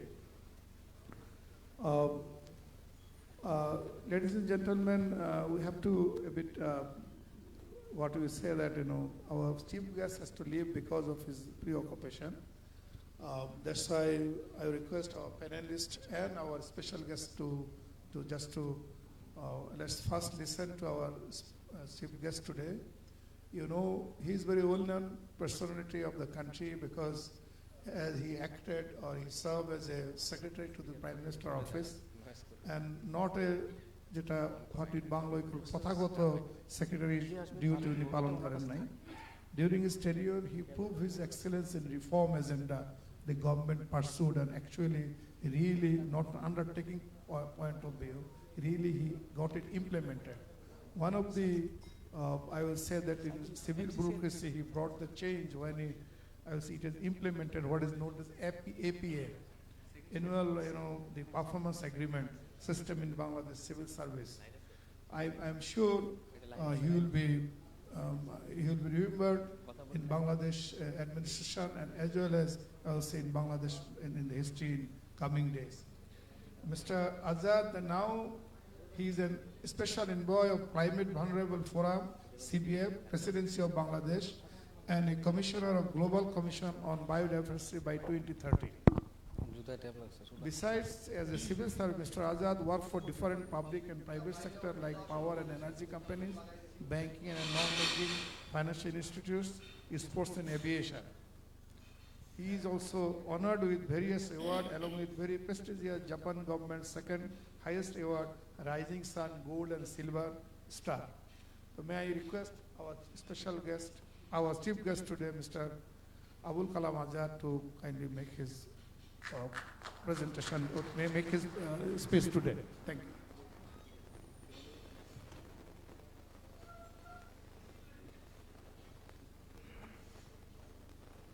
বিসমিল্লাহির রহমানির রহিম।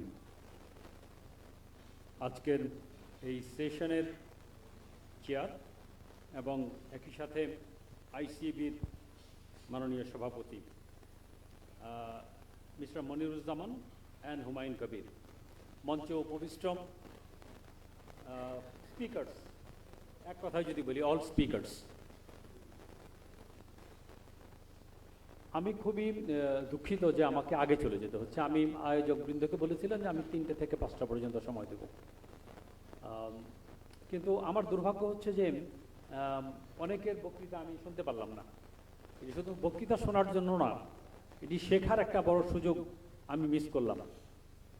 আমি বিশ্বাস করি যে audio বা video এটি পাবো, যাতে করে আমার বঞ্চনাটা আমি পুষিয়ে নিতে পারি। আমরা এই সম্প্রতি মাননীয় প্রধানমন্ত্রী বলেছেন স্মার্ট বাংলাদেশ। আমরা ওই অনেকগুলো ট্রেনিং সেশনে শুনতাম স্মার্ট, তো স্মার্টকে কিভাবে ডিফাইন করতো, বলতো স্মার্ট হচ্ছে এস হচ্ছে স্পেসিফিক, এম হচ্ছে মেজারেবল, এ হচ্ছে অ্যাচিভেবল, আর হচ্ছে রিয়েলিস্টিক অ্যান্ড টি হচ্ছে টাইম বাউন্ড। এটা হচ্ছে স্মার্ট, আমরা সবসময় তাই বুঝেছি। তো সেই স্মার্টের প্রত্যেকটি specific, measurable, attainable, realistic and time bound ঠিক আছে। বর্তমান স্মার্ট মানে জাতিকে একসাথে স্মার্ট করে দিয়েছে। আপনি দেখেন মাননীয় প্রধানমন্ত্রী জাস্ট ডিসেম্বর মাসে এই স্মার্ট বাংলাদেশের কথা বলেছে, এখন প্রত্যেকের মুখে মুখে স্মার্ট শব্দটি। এইটি আমি মনে করি জাতিকে খুব দ্রুত স্মার্ট বানিয়ে ফেলবে।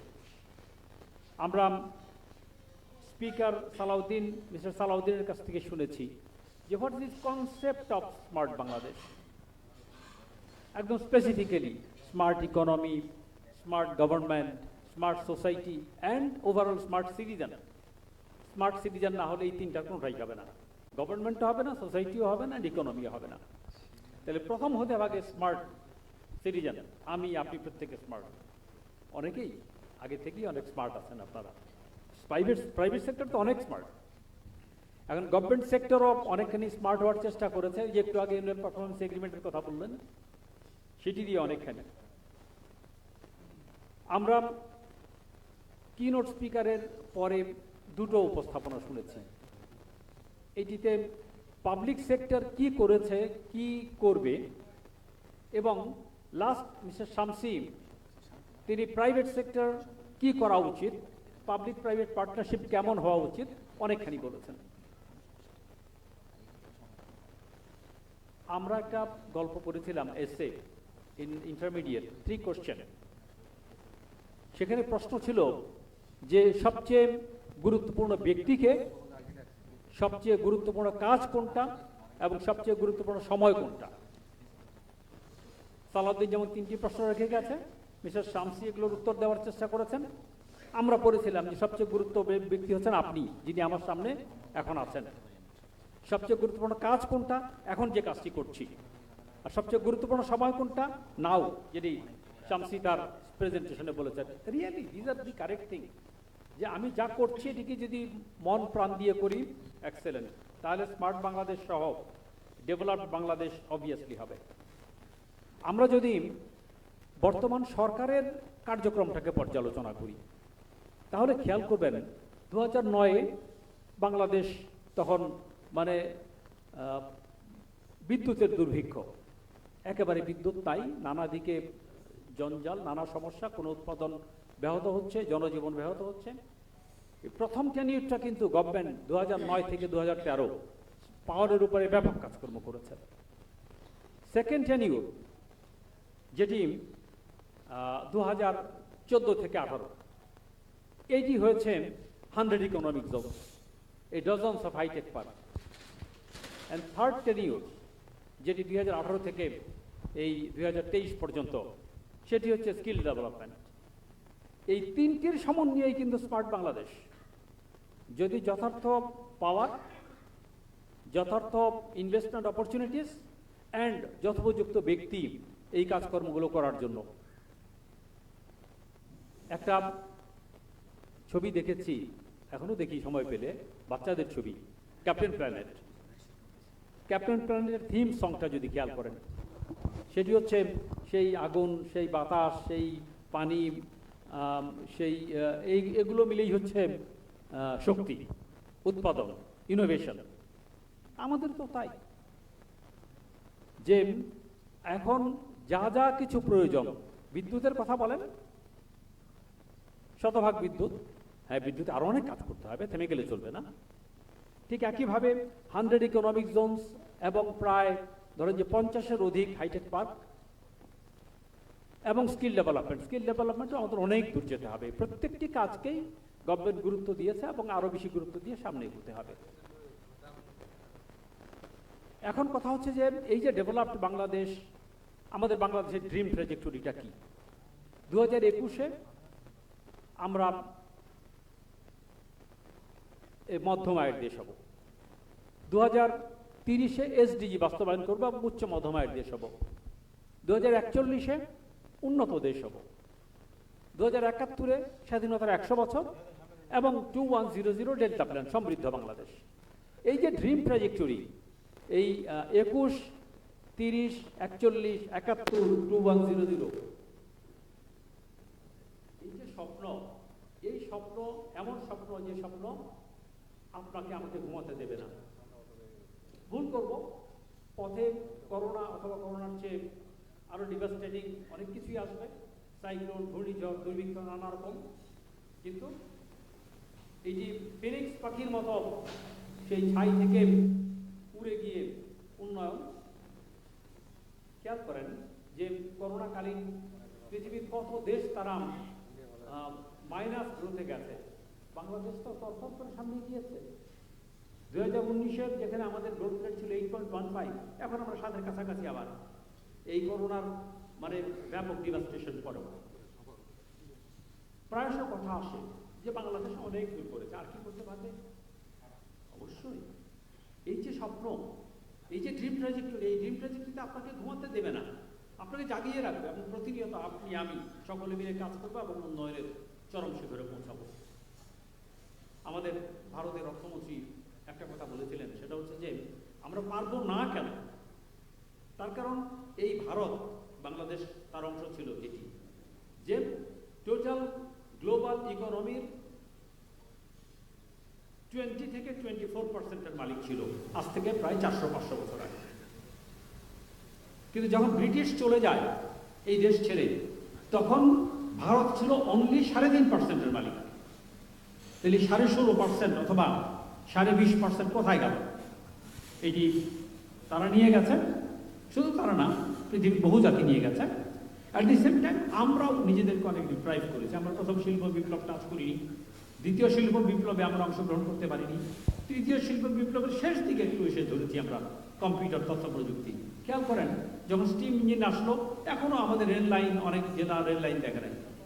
দ্বিতীয় শিল্প বিপ্লব বিদ্যুৎ, এই তো হালে আমরা 100% লোকের কাছে বিদ্যুৎ পৌঁছালাম, এখনো তো বিদ্যুতের অনেক কাজ বাকি আছে। তৃতীয় শিল্প বিপ্লব যেটি আমরা বলেছি কম্পিউটার, সেটি আমরা 2090-এর দশকের পর থেকে একটু একটু চালু করেছি, যেটি 1950 থেকে 60 থেকে ছিল। এখন স্মার্ট বাংলাদেশের জন্য যে digital Bangladesh, 4th industrial revolution, আমরা কি পারবো? সহজ কথা হচ্ছে এমনটা যে private sector has become so much smart. ধরেন যে আমরা ব্রিটিশ পিরিয়ডে লেখাপড়া শিখিনি, কম শিখেছি, ইংরেজি শিখিনি, আমরা নানা রকমের আন্দোলন করেছি। ব্রিটিশ খেদাও আন্দোলনও একটা ছিল, এবং ইংরেজি শিখবো না, জ্ঞান গরিমার সঙ্গে আমরা মিল হবো না। কিন্তু এখন যদি আপনি পৃথিবীর বড় বড় বিশ্ববিদ্যালয়গুলোতে যান, হয় আপনার সন্তান অথবা আপনার ভাই সেখানে পড়াচ্ছে, আমার সন্তান, আপনার সন্তান সেখানে পড়ছে। তাহলে গ্লোবাল নলেজের সঙ্গে কিন্তু আমরা সম্পৃক্ত আছি। আমাদের private sector so much so এখন রিসোর্সফুল যে এখন কোনো উচ্চ শিক্ষিত লোক ধারণা করে না যে বাংলাদেশে আসলে আমার মেধার যথোপযুক্ত মূল্য আমি পাবো না। অবভিয়াসলি সে পাবে। এখন যদি এইভাবে বিবেচনা করেন যে 500 বছর আগে আমার কি ছিল, এখন কি নাই। আমাদের 500 বছর আগে স্বর্ণের খনি ছিল না, হীরার খনি ছিল না। বাংলাদেশ পার্টে কি ছিল? বাংলাদেশ পার্টে ছিল মাটি, ওই যে ক্যাপ্টেন প্রাণের কথা বললাম, পানি, বাতাস, সূর্যের আলো, ওই সবগুলো কিন্তু এখন আছে। তখন ধরো বঙ্গবন্ধু যখন দেশটাকে স্বাধীন করেছিল, তখন 7.5 কোটি মানুষ ছিল, তখন 15 কোটি হাত ছিল, আর এখন 32 কোটি হাত। এই সবগুলো আমাদের আছে। এই সবগুলো জিনিসকে সঙ্গে নিয়ে, সঙ্গে অতিরিক্ত একটা জিনিস আছে 71 সনে, যেটা আমরা পেয়েছি, দাবায় রাখতে পারবো না। অবভিয়াসলি আমি বিশ্বাস করি, আমরা প্রত্যেকে মনে মনে বিশ্বাস করি যে আমরা খুব শীঘ্রই যে ড্রিম ট্র্যাজেক্টরি সেটি বাস্তবায়নের পথে, এবং অবভিয়াসলি আমরা স্মার্ট বাংলাদেশ হব। আমি ICAB-কে ধন্যবাদ জানাচ্ছি আমাকে এই অনুষ্ঠানে উপস্থিত থাকার সুযোগ করে দেওয়ার জন্য। অনেকখানি শিখেছি, আরও যেটুকু বাকি থাকলো আমি আপনাদের কাছ থেকে অডিও ভিডিও নিয়ে শিখব। আমি আবারও মাফ চাইছি আপনাদের কাছ থেকে যে আমাকে চলে যেতে হচ্ছে। আপনাদের সকলকে ধন্যবাদ। ICAB-র এই কর্মপ্রচেষ্টা প্রত্যেককে স্মার্ট করা, ICAB সদস্যদেরকে স্মার্ট করা নিশ্চয়ই অব্যাহত থাকবে সকলের জন্য। ধন্যবাদ। আসসালামু আলাইকুম। Thank you very much, sir, for your nice word. So, ladies and gentlemen, before leaving to the stage, now I would like to request the Honorable President, the Institute of Chartered Accountants of Bangladesh, ICAB, Mr. Mohammad Muniruzzaman FCA, to hand over a crest to the Honorable Chief Guest for inaugural and technical session 1. Mr. Muhammad Abul Kalam Azad, Special Envoy Climate Vulnerable Forum Presidency and former Principal Coordinator SDG Affairs, and former Principal Secretary to the Honorable Prime Minister, Government of Bangladesh. Ladies and gentlemen, Mr. President, the Institute of Chartered Accountants of Bangladesh, ICAB, is handing over a crest to Honorable Chief Guest for inaugural and technical session 1, Mr. Muhammad Abul Kalam Azad.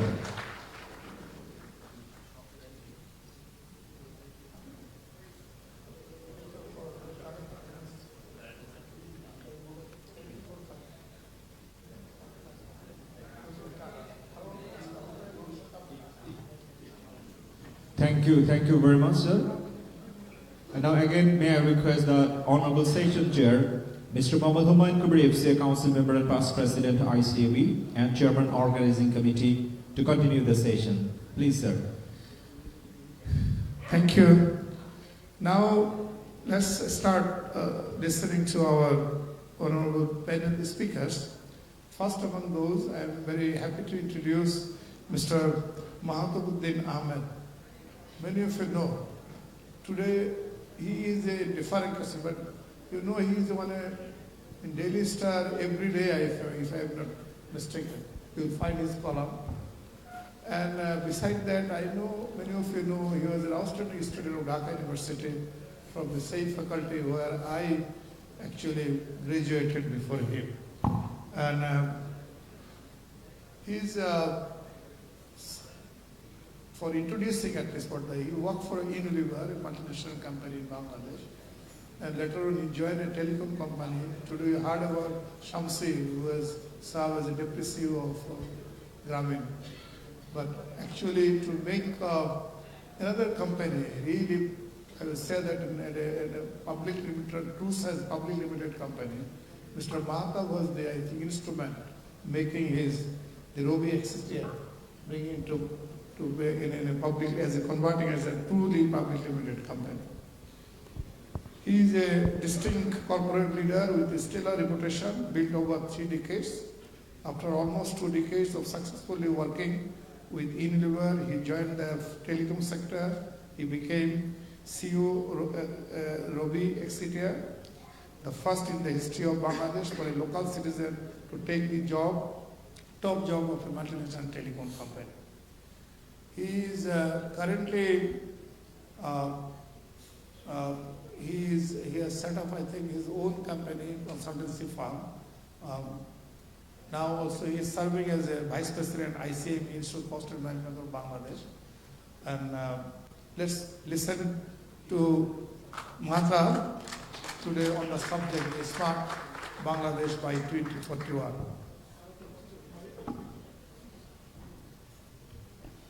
Assalamu alaikum and good afternoon, everyone. How are you? Okay, excellent. It's a serious discussion we are having. I think a lot has been discussed about Smart Bangladesh, and recent times I have seen whenever I write smart in any sentence, actually Google or someone recommends something else, like innovative or creative. They don't like to use smart because it is being overused in Bangladesh. So it's just a funny behavior of our AI tool, because AI doesn't want you to use the same word too frequently. So anyway, I think we have to get used to this change. I think a couple of things I would like to highlight. Look, end of the day, we have to have a clear milestone for 2041. What are the things we want to really achieve using this vision?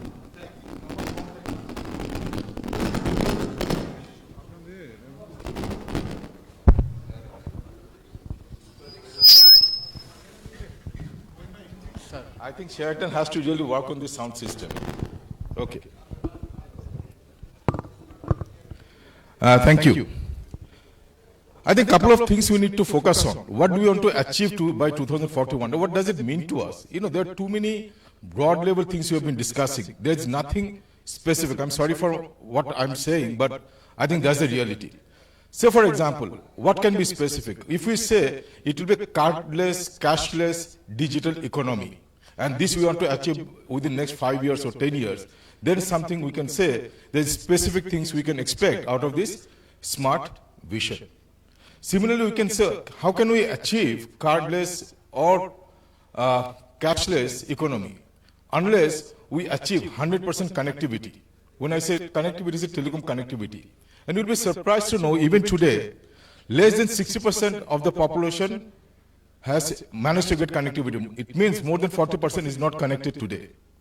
Even if I go about female, it will be less than 60% not connected today. How can you have a connected society? How can you achieve all these big milestones that we have in our hand? So I think the fundamentals has to be addressed. A lot of schools are there, they don't have the connectivity. But we have a satellite, still we cannot ensure satellite connectivity. And another on the connectivity side, another thing I would like to highlight, the globally based huge reform is happening on satellite connectivity. You may have heard about Elon Musk and a lot of,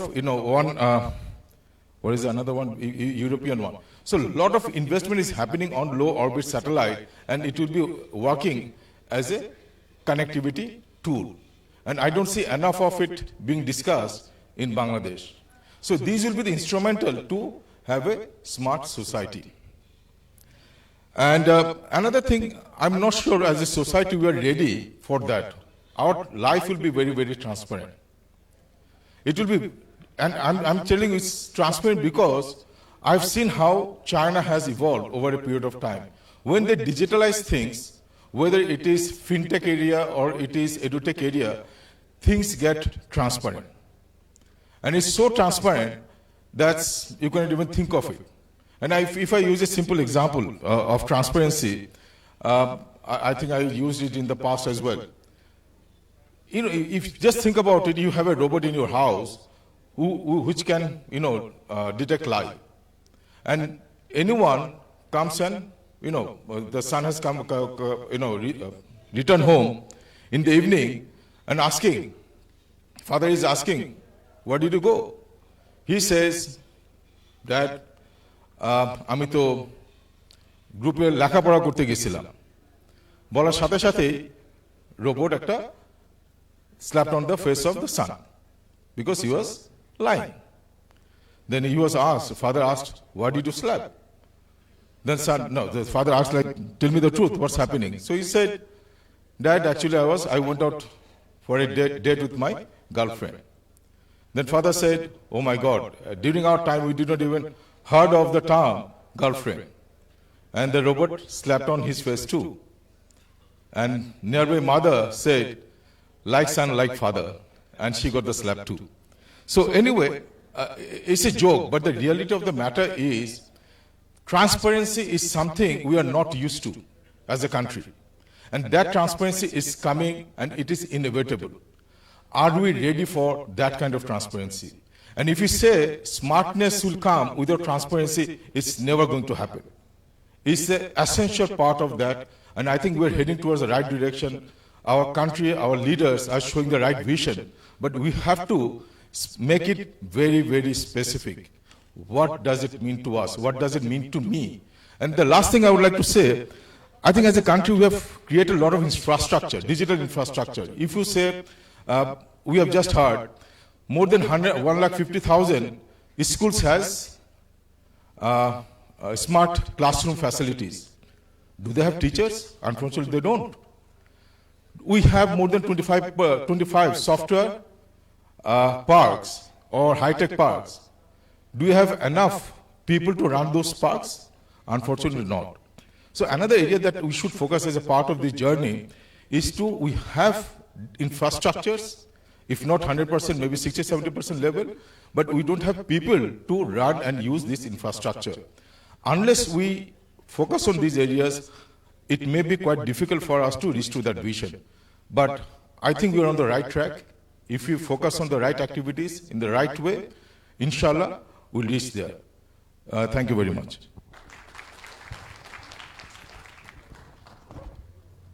Thank you, Mahathir. Wonderful summarization. EU1, transparency,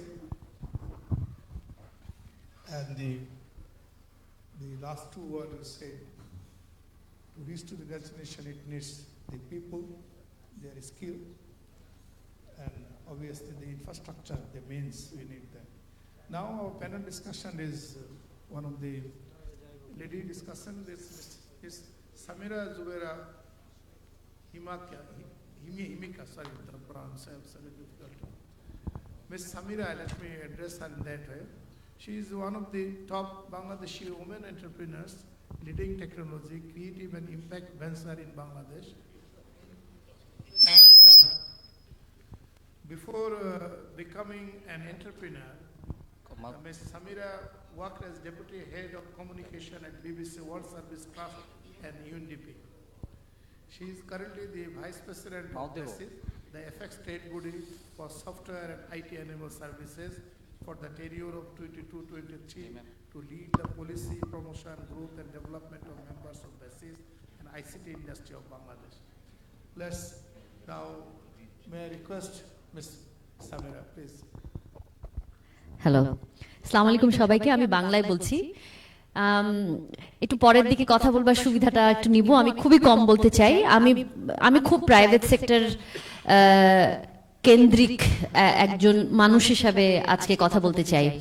সবসময় সরকার এবং development organisation বা সেক্টরের সাথে মিলে যখন আমরা কথা বলি তখন অনেক কিছু মিলে মিশে যায়। কে যে কোনটা করে সেটা নিয়ে কথা বলা খুব ডিফিকাল্ট হয়ে যায়।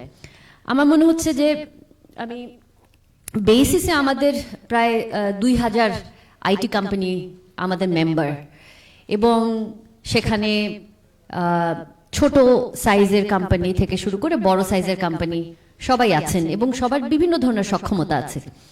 মাহতাব যেটা বলছিলেন যে আসলে ইনফ্রাস্ট্রাকচার বা ফেসিলিটি যখন গভর্নমেন্ট করে দিচ্ছে, যেটা গভর্নমেন্টের কাজ ফেসিলিটেশন, সেই হাইটেক পার্কগুলোতে আমাদের মানুষ বসবার মতো যথেষ্ট মানুষ আছে কিনা সেটা আমাদের প্রাইভেট সেক্টরের একটা অনেক বড় কনসার্ন।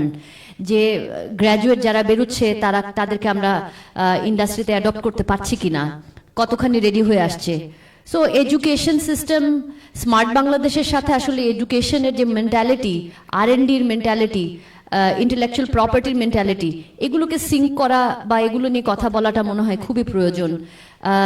কানেক্টিভিটি বা অন্যান্য ইউটিলিটি নিয়ে যেগুলো নিয়ে আমরা খুব আত্মতুষ্টিতে আছি, আমার মনে হয় যে আমাদের আসলে নলেজ ইকোনমি, বিকজ আইটি দিন শেষে আসলে ফিজিক্যালি কিছুই দেখা যায় না। সো আসলে নলেজকে কিভাবে আমি ভ্যালুয়েশন করব, আপনারা প্রত্যেকে এখানে number person. I was saying যে এটা একটা খুবই চমৎকার সুযোগ যেখানে আপনারা প্রত্যেকেই খুব নাম্বার ভালো বোঝেন। তো আইটিকে আপনি কিভাবে নাম্বারে আনবেন? $1 ট্রিলিয়ন ইকোনমির কথা যদি বলা হয়, আমরা বলছি যে ঠিক এই গ্রোথে চললে আগামী 4-5 বছরের মধ্যে আমরা 5 বিলিয়নে যেতে পারবো। হ্যাভিং সেড দ্যাট, কয়েকটা কাজ খুবই জরুরিভাবে করতে হবে। তো এই নাম্বারগুলোকে যখন আমরা যদি এটা এই দেশের ভ্যালুয়েশন করি, সেখানটায় আইটি প্রোডাক্ট আমার ইন্টেলেকচুয়াল জায়গাটাকে যদি আমি ভ্যালুয়েশন করতে না পারি, তাহলে শুধু রেভিনিউ দিয়ে, শুধু এক্সপেন্ডিচার দিয়ে এই দৃশ্যটা কি এনাফ কিনা? কারণ আমার ডেটা ভ্যালুয়েশনের ফ্রেমওয়ার্ক এখনো হয়নি, আমার সিকিউরিটি নিয়ে কথা বলবার জায়গাটা এখনো হয়নি। বাট এটাও সত্য কথা, এখন আমরা এই কথাগুলো বলতে পারছি কারণ আমাদের ফাউন্ডেশন করতে একটু সময় লেগেছে এবং আমরা খুবই ভালো সাইলো বেসিসে ফাউন্ডেশন করতে পেরেছি।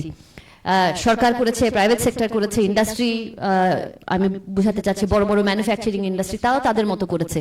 এখন আমরা যতখানি সালাউদ্দিন সাহেবও বলছিলেন, আমরা সবগুলোকে একজনকে কানেক্ট করব। কানেক্ট করাটা এত সহজ না, বিকজ আমরা একজনকে বিশ্বাস করি না।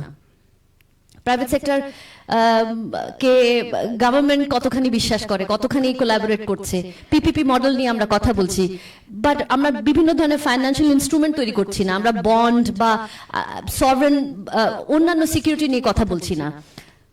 আমরা যখন স্মার্ট বাংলাদেশ নিয়ে কথা বলছি, সেই জায়গাটায় এসে আমার মনে হয় যে আমাদের এই ধরনের টুলস নিয়ে যে জায়গাটায় গিয়ে আমরা একজনের সাথে কোলাবোরেট করতে পারবো এবং আমরা একজনকে বিশ্বাস করতে পারবো, এবং private sector, development sector, academia এবং গভর্নমেন্ট, এই চারটা সেক্টর যদি একজনকে আমরা সেই সমন্বয় করার যে টুলসগুলো আছে, সেই টুলসগুলো নিয়ে যদি এখন কাজ করা শুরু করি, আমার ধারণা যে আমরা 2031 বা 2041-এ যা বলা হয়েছে সেগুলোর জন্য প্রস্তুত হতে পারবো।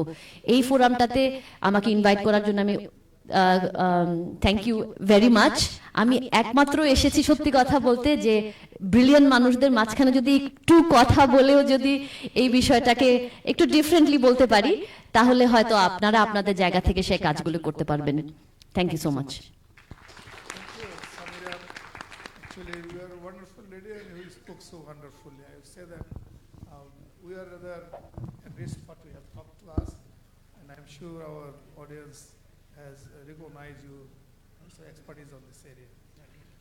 Now our panelists, among the panelist discussion is our own member, Mr. ICAB Aftabul Islam. Many of you knew, but he does not need any introduction. I personally call him Aftab Bhai.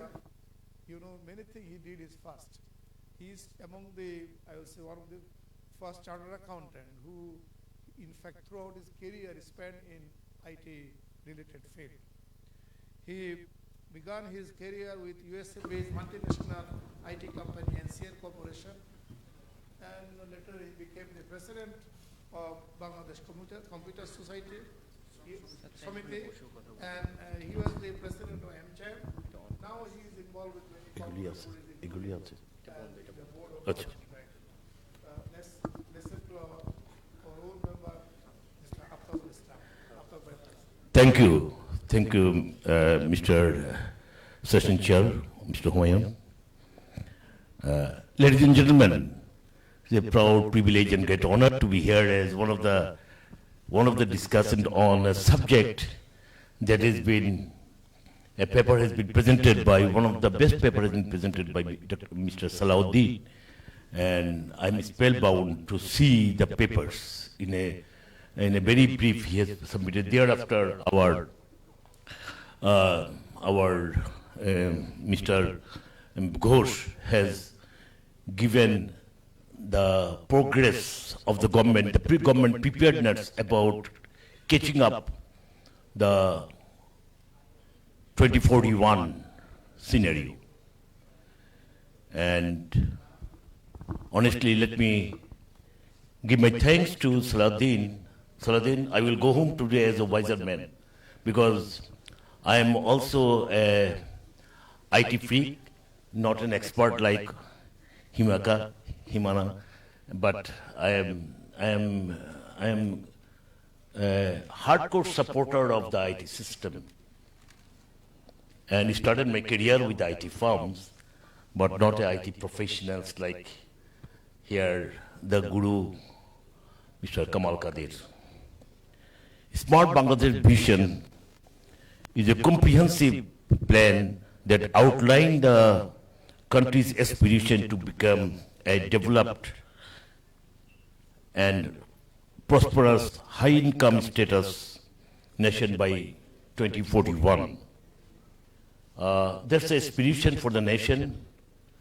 When we back in the early 2000, one of the secretary of the Prime Minister, I still remember Dr. Samad, the Prime Minister of the Secretary of the Prime Minister, Dr. Samad, had given the first paper that I have seen was the Vision 2021. And at that point in time, we just entered into the IT. Back in late, as our chief guest has just mentioned, that the late 90s we started with IT.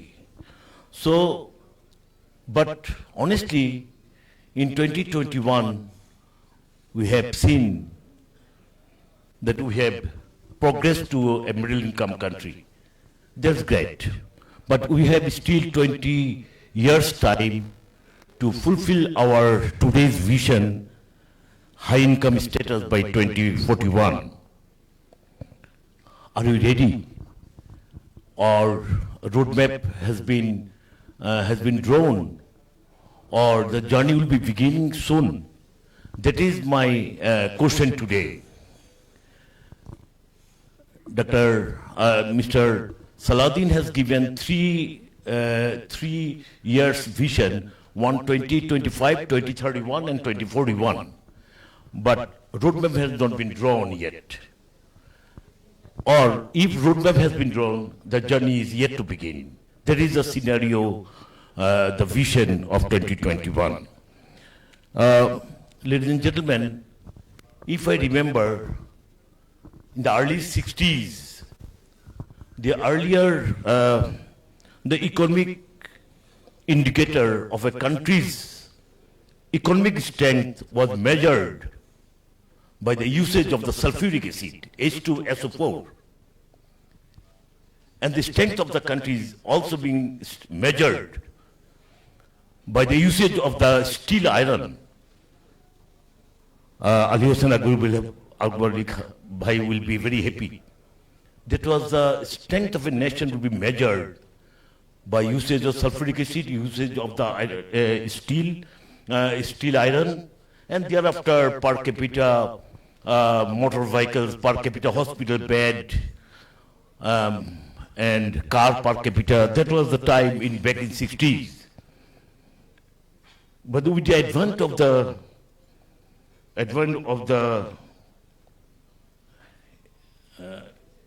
IT, the third revolution, now the strength of a nation is being measured by the internet penetration, by the IT literacy. My friend Madhav has expressed 60% will not be connected yet. These are the weakness of Vision 2041 and the high-speed data transfer facilities and the management skill capacity ratio, human resource ratio. These are the four elements is dependent on the four pillars. If this is being supported by the government, but this will not be done by the private sector, but it has to be done by the government. The basic infrastructure will be done by the government. Government has the vision. Mr. Ghosh has also mentioned the progress, and I'm sure we are going to make it happen. In tomorrow will be a knowledge, will be the new economy has come. The factor of production has been changed. The four factor of production, land, labor, capital, organization, has been replaced by one single capital that is called knowledge capital or intellectual capital. That is the main key item now. And unless we can incorporate that new capital into our normal life, we cannot see the digital economy in our own country. All the world has the same level playing field,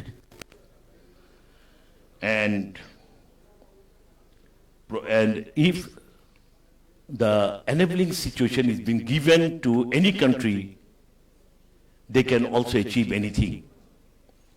But if it is not being done by the four pillars, because all four pillars are interdependent on another one. If this is not being done by the government, one of the pillar, smart government, we will fall to the wrong side of the digital divide. That is my fear.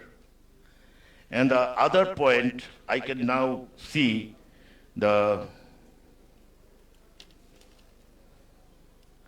as I said, the real wealth of a nation is the people. If they have been proper education, technical skill, they can take over the global market. Capital assets that are needed to create a wealth of a nation today, not the physical labor, not the machine tools, they are the knowledge assets. They call the intellectual capital. And that we must achieve that by given education, by preparing our new generation, which is being done by the government, as Mr. Ghosh has said in his presentation. But I am always afraid with the population of 170 million people and with the resources that we have, with the external factors that we have, whether we can achieve these external factors. I mean, we never expect the corona scenario 3 years, 4 years back.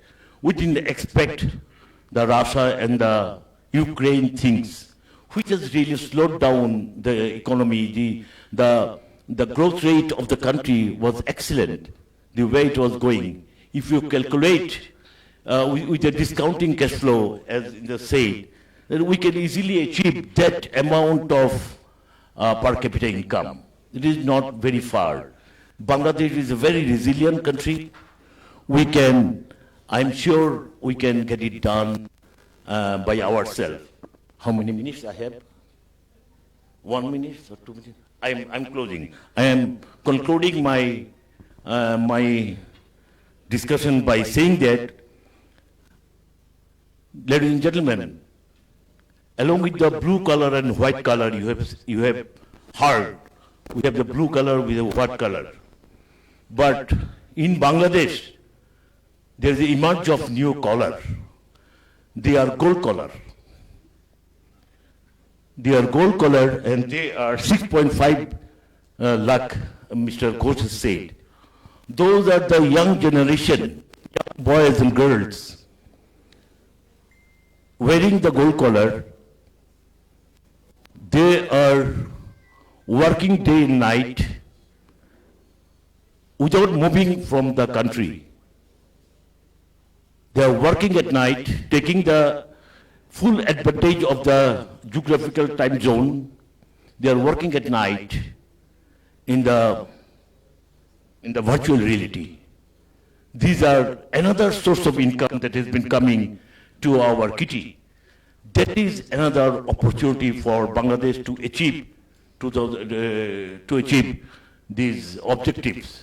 This is one of the things not being mentioned in your paper, but Mr. Ghosh has elaborately mentioned that how many people now, about 6,50,000 people are working, bringing the hard cash currency, unlike garments, where we shall have to credit it by 40% for importing of our raw materials. I have done, Mr. Chairman, you should be happy. I am returning you 45 seconds. That is the credit must be given to me because we are the chartered accountants. We know how to finish within 10 minutes or how to win in 10 seconds. I have done. Thank you.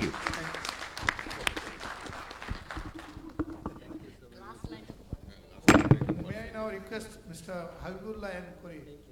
Many of you know him. He also, like Mr. Mahakam, he also writes by Jubilee in Daily Star and also in the Financial Express.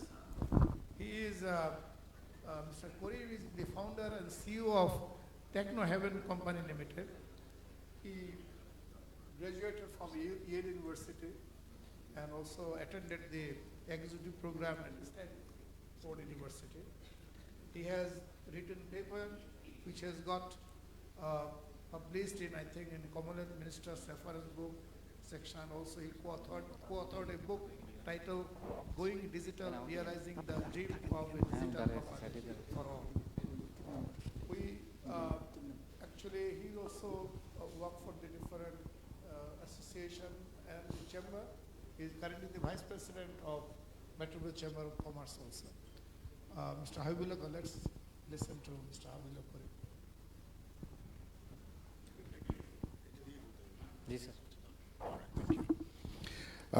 Thank you, Session Chair, Mr. Humayun Kabir, for that lovely introduction. Today's Session Chair and, of course, ICAB President and other speakers on the days here, and the members of ICAB, and ladies and gentlemen, Assalamu alaikum and good afternoon to all of you. I don't want to tax you any further after such a rich and knowledge-intensive deliberation over the last 2 hours. So I'm going to keep my remarks to a minimum, to give you a glimpse of what my view is about this journey about digital Bangladesh and also smart Bangladesh that has taken place since 2009. But before that, let me congratulate ICAB for your 50-year journey. Let me congratulate all 2,000 of you who have helped count our wealth and keep tabs on the way we dispense with our wealth. But as I foresee, as we turn into as we have the vision to turn into a developed economy by 2041, I'm sure we're going to need a lot more than 2,000 bean counters to keep tabs on our wealth by that time. We have had Usually in such forums, you usually have one keynote.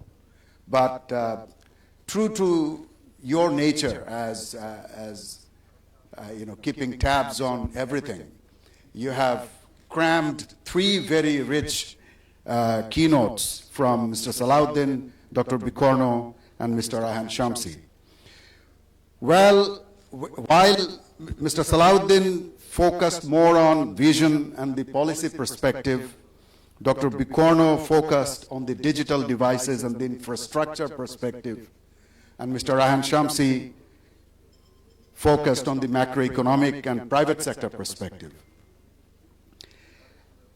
All have shared very relevant data on the digital Bangladesh journey from 2009, as I have mentioned, and the new journey that we are about to embark on for Smart Bangladesh by 2041. We all, were very, very skeptical when we started the digital Bangladesh journey in 2009. There were a lot of jokes about digital Bangladesh. Nobody believed that it could be achieved by 2021.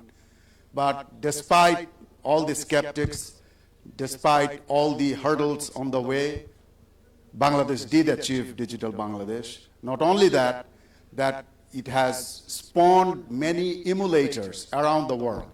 Now we have many, other countries in Africa and Asia adopting digital country policies. So Bangladesh can take pride in that. At the same time, while we go from this digital Bangladesh journey to smart Bangladesh journey, we must remember, or we must realize, that digitalization was regarding data. Smart Bangladesh is going to be all about knowledge. So how do we convert our data into knowledge? That is going to be the crux of the issue as we embark on this new journey. So I'm going to just very briefly touch upon, the points that I'm going to touch upon. For each one of these points, I can speak for hours. So I'm not going to do that. But I'm just going to briefly tell you what those issues are. So what are the biggest challenges in achieving our status as a smart Bangladesh by 2041? Is it infrastructure? Is it private sector-led growth? Is it our ability to work with the government in formulating beautiful policies? Of course, all of them are going to be challenges, but they are not the biggest challenges. The biggest challenges, I'm telling you, ladies and gentlemen, is cultural. The biggest challenge, I'm telling you, ladies and gentlemen, is our ability to learn, that is education. So the only 2 major challenges remain, cultural and educational. And I'll tell you why that is.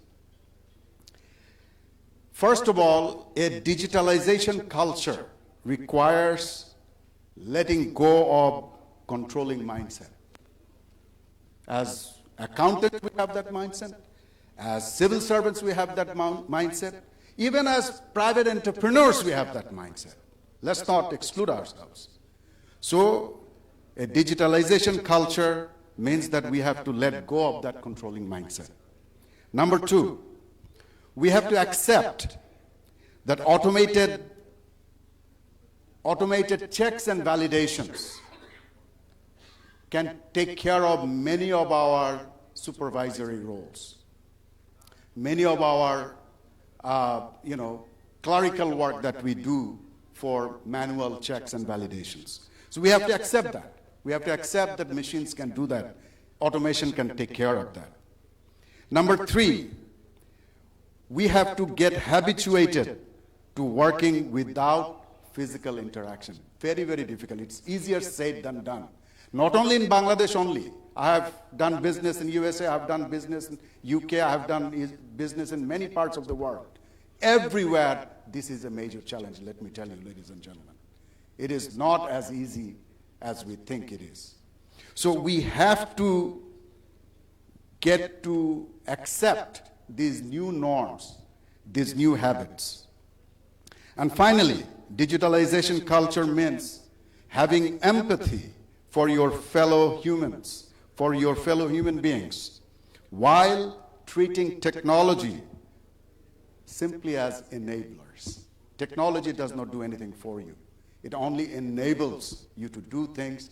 And in that new situation, as we have renewed or more vigorous strengths at our disposal, we must have that empathy, not to let people slide behind the digital divide and other have-nots.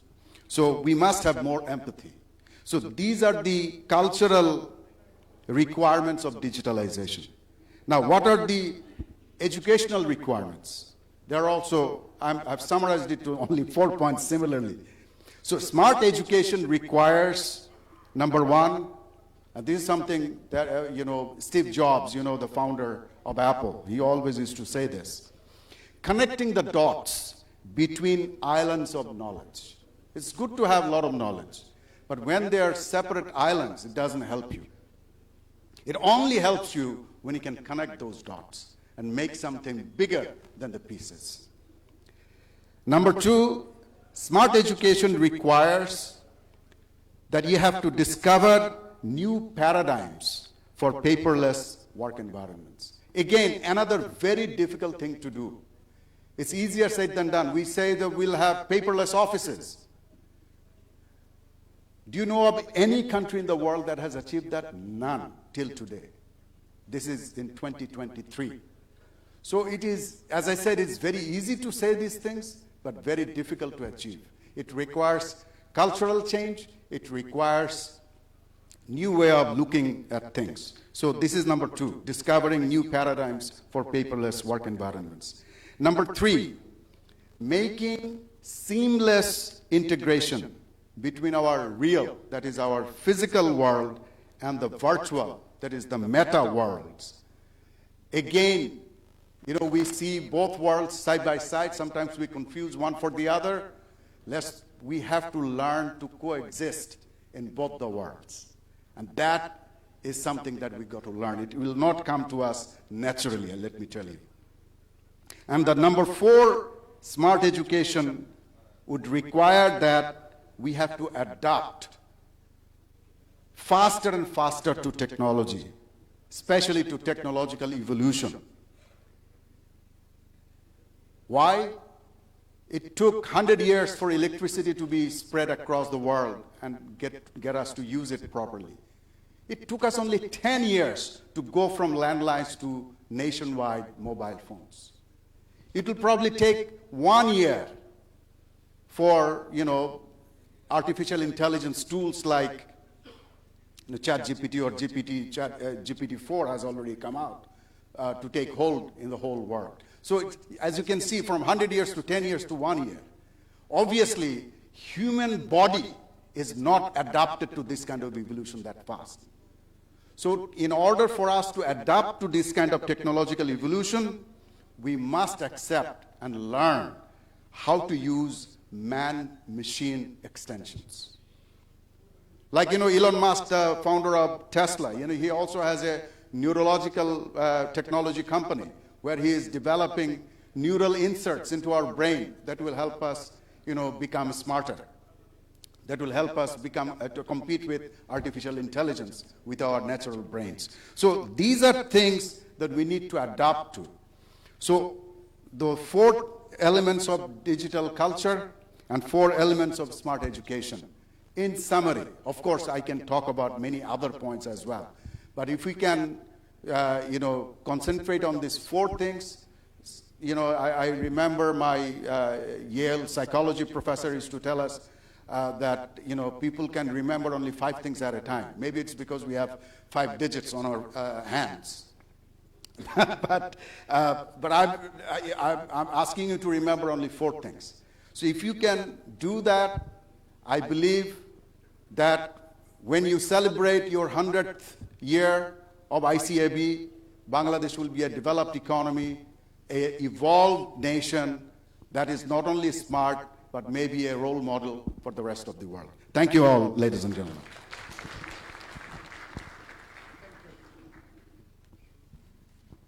Now it is our turn to... Okay. May I now draw your attention to, ready to listen, Mr. Kamal Kadir. He is our today's last speaker, not only last speaker, he is the special guest of today's first technical session. Mr. Kadir, a practitioner who focuses his efforts on technology that brings about special progress by enabling people to advance economically. By this time you have come to know that he is the founding CEO of Bikash, a digital financial service that offers millions of unbanked and unbankable people access to financial services through basic cell phone and smartphone in Bangladesh. And obviously, his organization, like others, emphasis will be the key driver for achieving the smart Bangladesh, what we are now today discussing. Mr. Kadir was educated, I would say, in Oberlin College and got his MBA from Solan School of Management, MIT. And he was already accomplished his artistic, whose work is the collection of Bangladesh.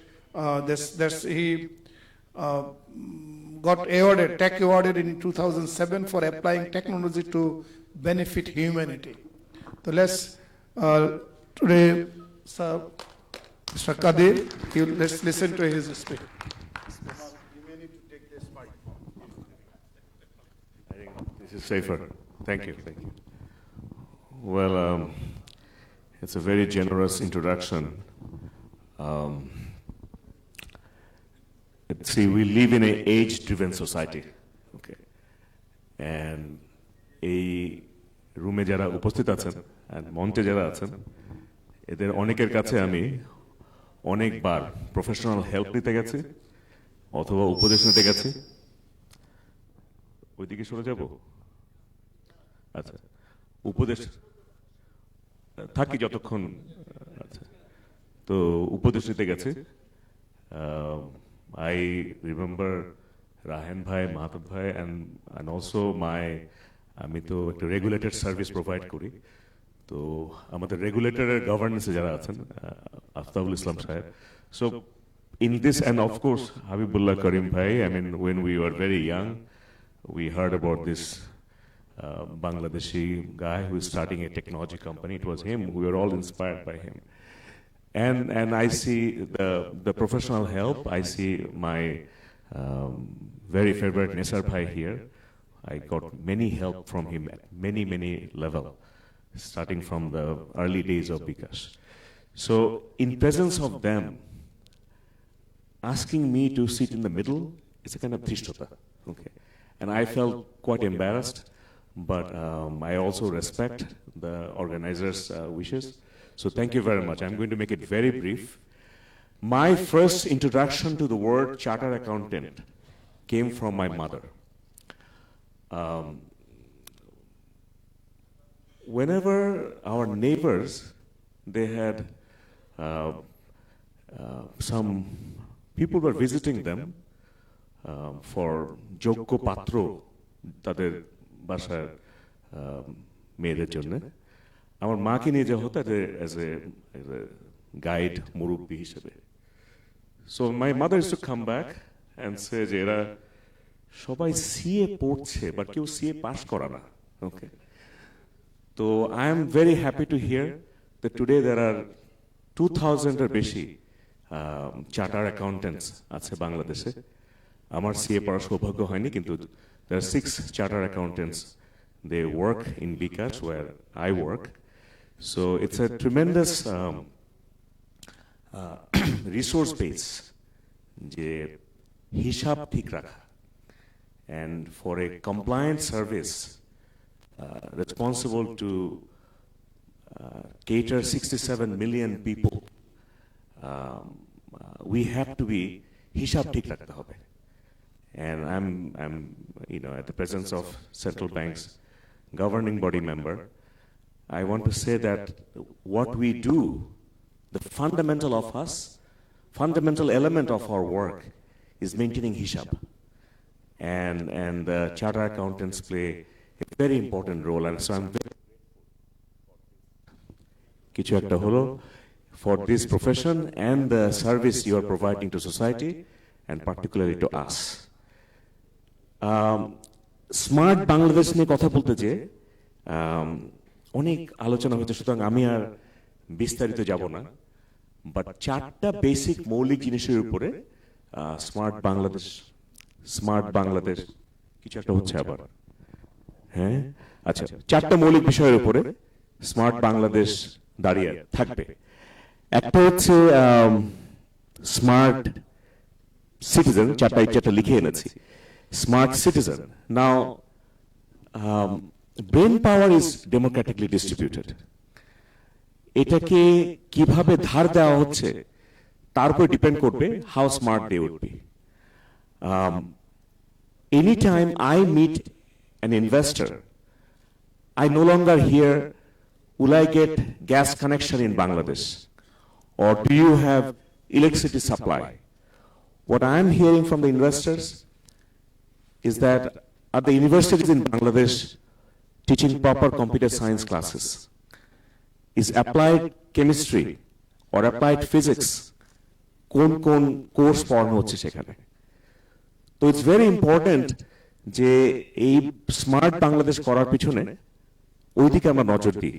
Okay, BBA has done certain value addition to us, but to go beyond where we are today, BBA degree will not be sufficient. We need to go beyond that. So that's something I want to emphasize from just as a practitioner. I hear that all the time. আরেকটা জিনিস বলবো, because সময় খুব সংক্ষিপ্ত, to remain customer centric. Because I'm coming to see you, I know there will be many chartered accountants here, so I'm wearing a decent jacket. Okay. Usually we work in a very casual environment. So me and my colleagues, we often go to the agent point to hear the agent experience. What is their issue? What the problem we are trying to address? And we're a very gender sensitive company. I'm happy to share that 46% of all bKash's customers are women. And very actively, except one advertisement, we always put the woman as the protagonist to communicate with customer. Ultimately, it's the woman who determines most of the well-being of the household whom we try to cater. So, I was in Jinaidaho.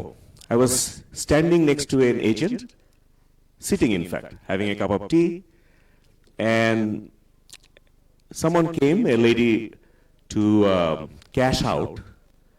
It's a phenomenon in bKash. আপনি digitally ব্যবহার করতে পারেন সব সময়, কিন্তু একটা পর্যায়ে কেউ যদি চায় সে ক্যাশ আউট করতে পারে। তো আমি ওনাকে জিজ্ঞাসা করলাম যে bKash কেমন, তো উনি কোনো কথার উত্তর দিচ্ছেন না।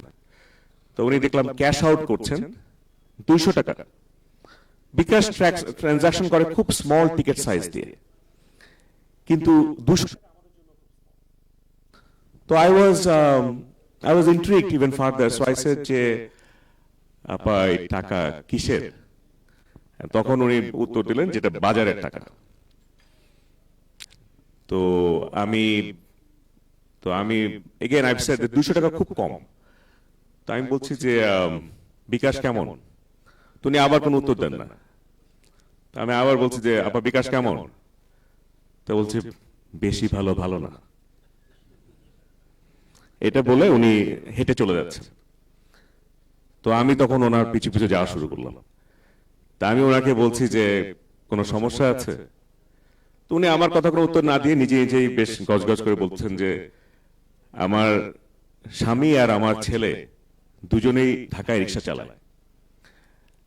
আগে তো 2 দিন পর বা 2 সপ্তাহ পর বাড়ি আসতো, এখন তো bKash করেই খালাস। সো দ্য প্রবলেমটা হচ্ছে আমরা কিন্তু প্রবলেমটাকে দেখছি একটা অ্যাঙ্গেল থেকে, and the society has its own problem, and sometimes we solve one problem, it generates another problem. So it's a continuous search we have to pursue. এই যে আজকে যে প্রেজেন্টেশনগুলো আসলো এবং সেটা অনেক জায়গাতে অনেক সমাধানগুলো বলা হচ্ছে, বাট ইটস কোনো শেষ নাই। It's a continuous persuasion. Us being a very gender-sensitive company, okay, we remain very focused on how to solve the gender issues. একটা উদাহরণ দিয়ে বলি যে, and these are the examples that as we move forward with further technological progress, we have to be mindful of. যে ভদ্র মহিলারা account খুলতে চেতেন না প্রাইভেসি ইস্যুর জন্য। They do not want to share their phone number, their photo with an agent point because they have other issues, other complexity that it comes out of it. So we started working on how do we create a solution যে যেন যে কেওয়াইসির যে মূল বিষয়গুলো দেওয়া আছে central bank এবং বিএফআই থেকে, এগুলো প্রত্যেকে যেন পূরণ হয়, কিন্তু একটা বায়োমেট্রিক ফেশিয়াল ভেরিফিকেশন যেন আমরা করতে পারি। তো যখন বায়োমেট্রিক ফেশিয়াল ভেরিফিকেশনের মাধ্যমে অ্যাকাউন্ট খোলা শুরু হলো, তখন দেখা গেল যে মেয়েরা রাত 2টা 3টা 1টা বাড়িতে বসে যে কোনো সময় অ্যাকাউন্ট খুলে ফেলতে পারছে, এবং it's meeting all the objective central bank and BFI has prescribed. তো প্রত্যেকটা মাঝে যে সলিউশন আছে, কিন্তু সলিউশনটা যদি আমি কাস্টমার সেন্ট্রিক না থাকি, তাহলে কিন্তু আমরা we will be creating lots of solution, but we are not going to meet the goals. And going forward, some of the solution Raihan Shamsi was mentioning, I'm going to give one example that already has started happening. আমাদের দেশ microfinance অনেক কাজ করেছে 40 বছরের উপরে বেশি সময় ধরে।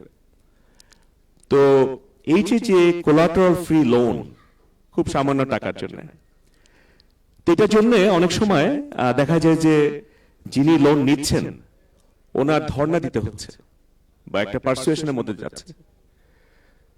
তো গোয়িং ফরওয়ার্ড অলরেডি যেটা করা হয়েছে, বিকাশ একটা ব্যাংকের সাথে কাজ করছে, সিটি ব্যাংক এক্ষেত্রে, এন্ড বাংলাদেশ ব্যাংকের সাথে প্রায় গত প্রথম 1 বছর ওনাদের সুপারভিশনে পাইলটটা হয়েছে, এখন কমার্শিয়ালি ধীর গতিতে আগাচ্ছে।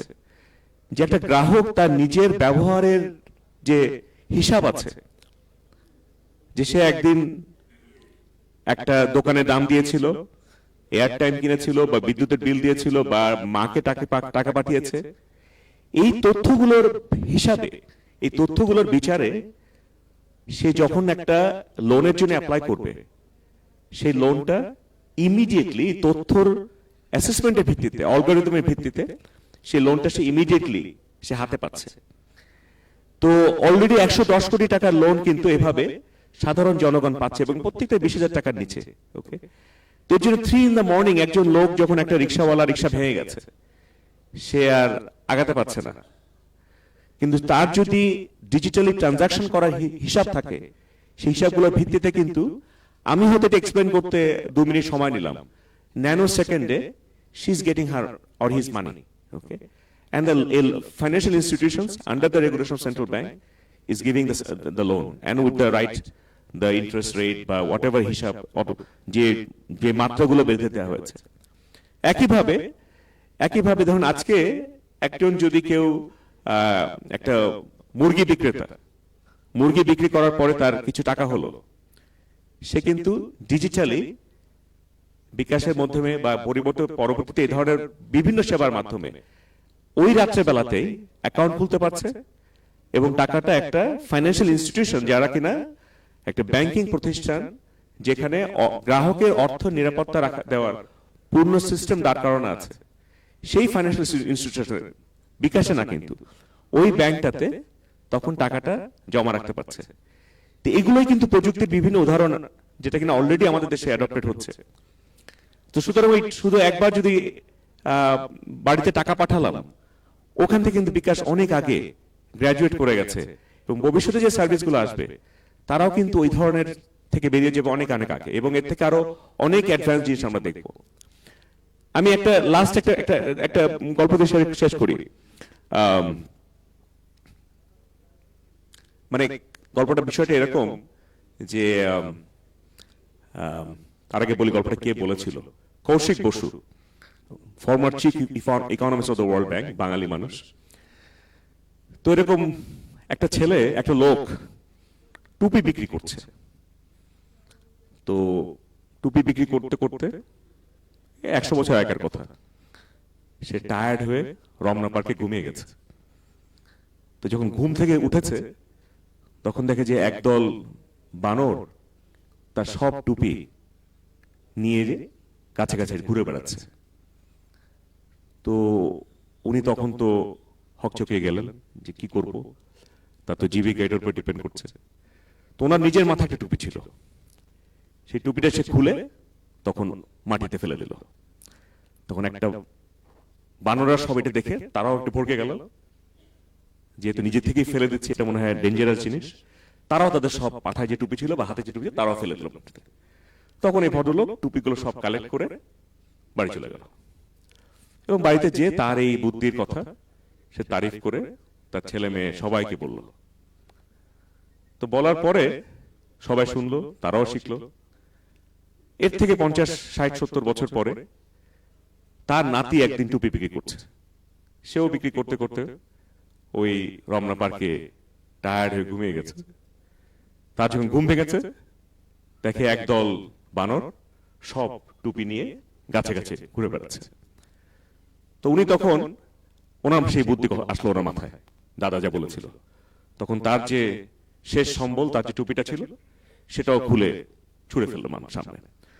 তখন মগডালে যে বানরটা ছিল সে লাফিয়ে পড়ে ওটা খুলে নিয়ে যে বললো কি আমাদেরও দাদা ছিল।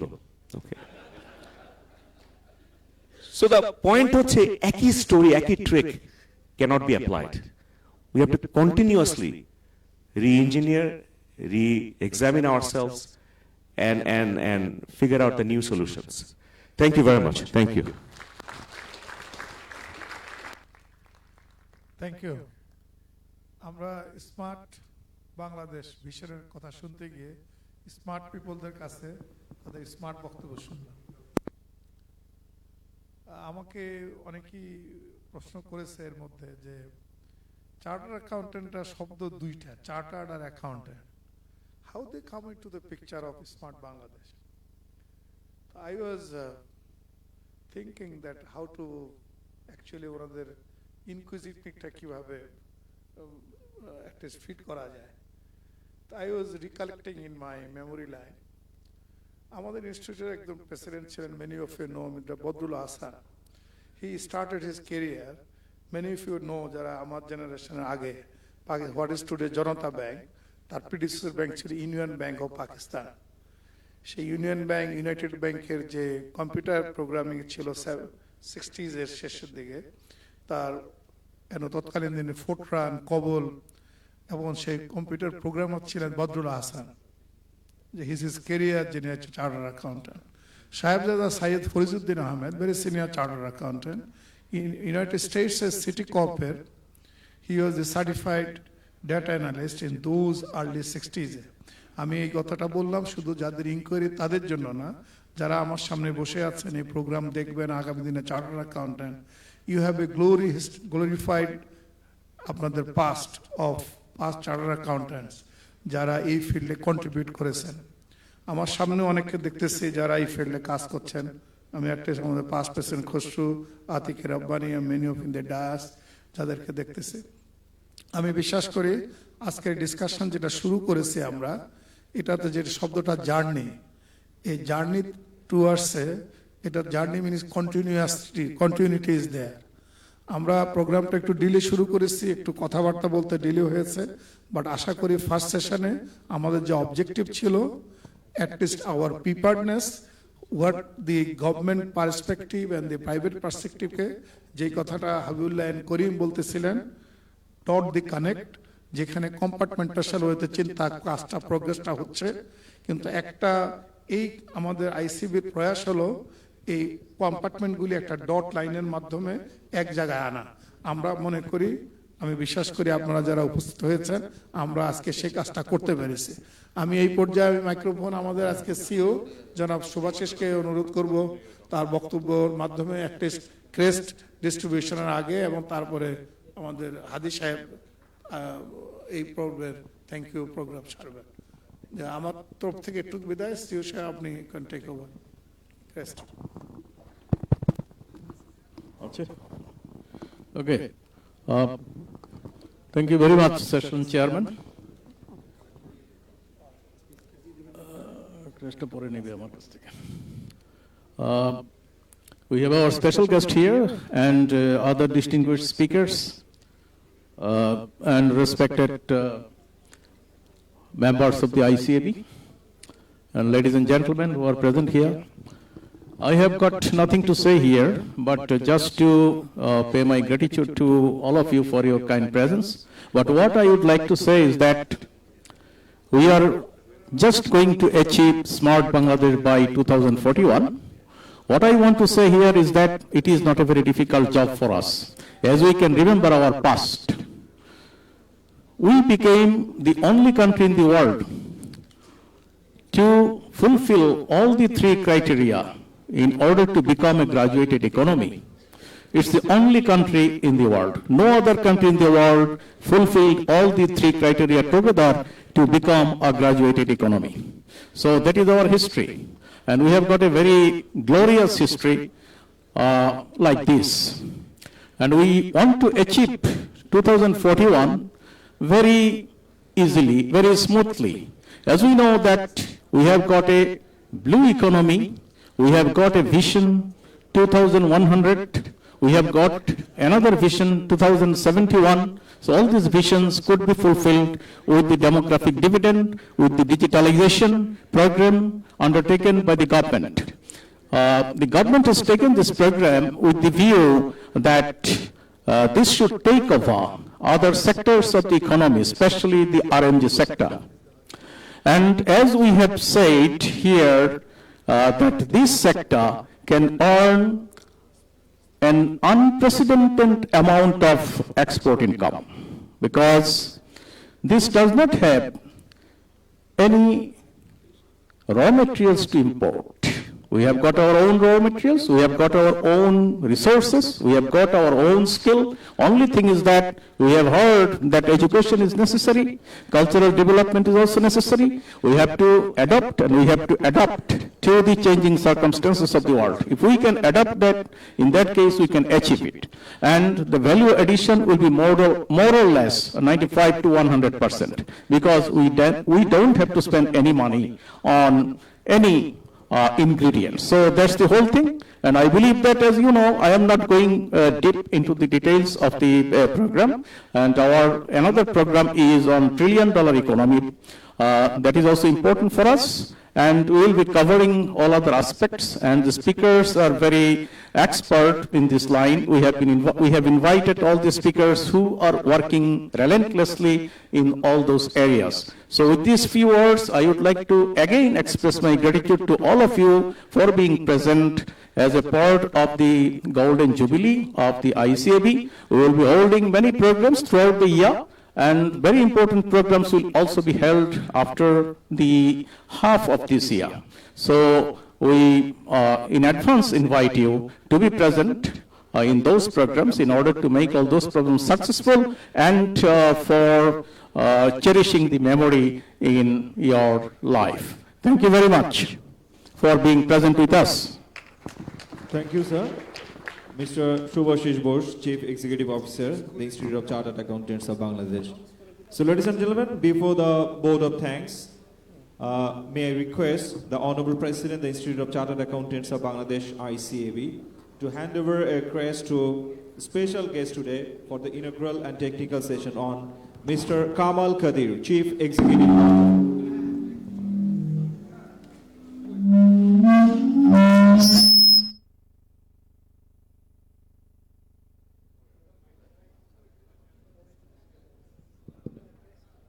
So, ladies and gentlemen, now this is the time to hand over a crest to special guest for inaugural and technical session 1, Mr. Kamal Kadir, the Chief Executive Officer, Bikash.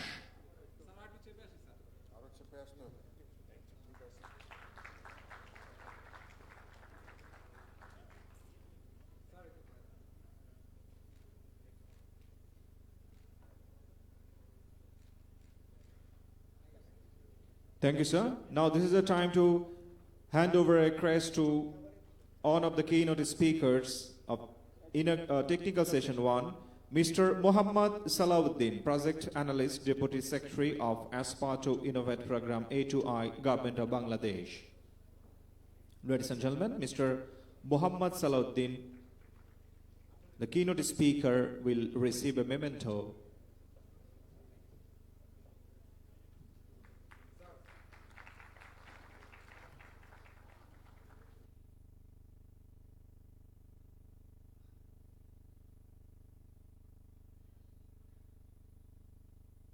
So, ladies and gentlemen, now this is the time for Dr. Bikarno Kumar Ghosh.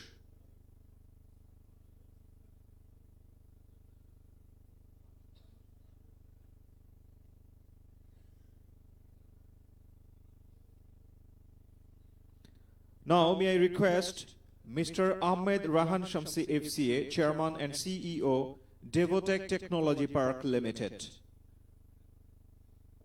Ladies and gentlemen, Mr. Ahmed Rahan Shamsi FCA, Chairman and CEO, Devotech Technology Park Limited.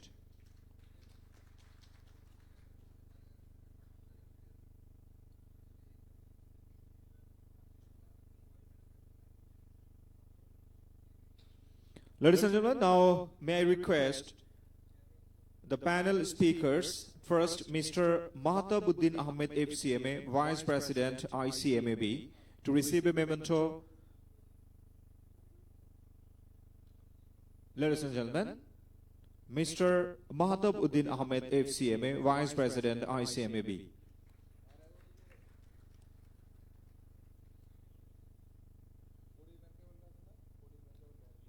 Ladies and gentlemen, may I request Mr. AKM Aftabul Islam FCA, Director to the Board of Bangladesh Bank, to receive a memento from the Honorable President, the Institute of Chartered Accountants of Bangladesh, Mr. Mohammad Munir Zaman FCA.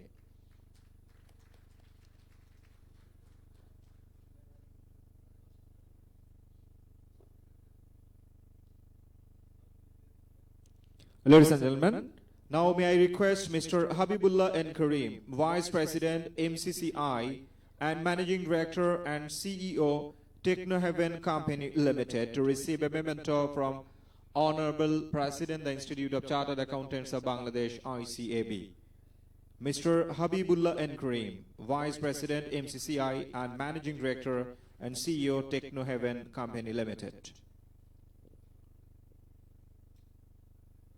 Thank you, sir. Thank you for joining us. Ladies and gentlemen, now may I request Mr. MBM Lutful Hadi FCA, Vice President Operations and Members Services, ICAB, to convey his vote of thanks. Ladies and gentlemen, Mr. MBM Lutful Hadi FCA.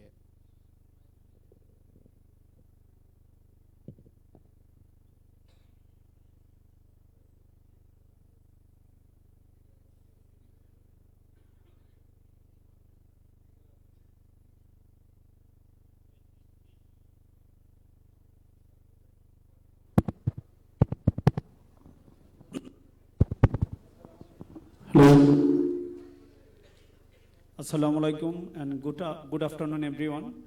It's an honor to be part of today's conference and getting the chance to offer a vote of thanks.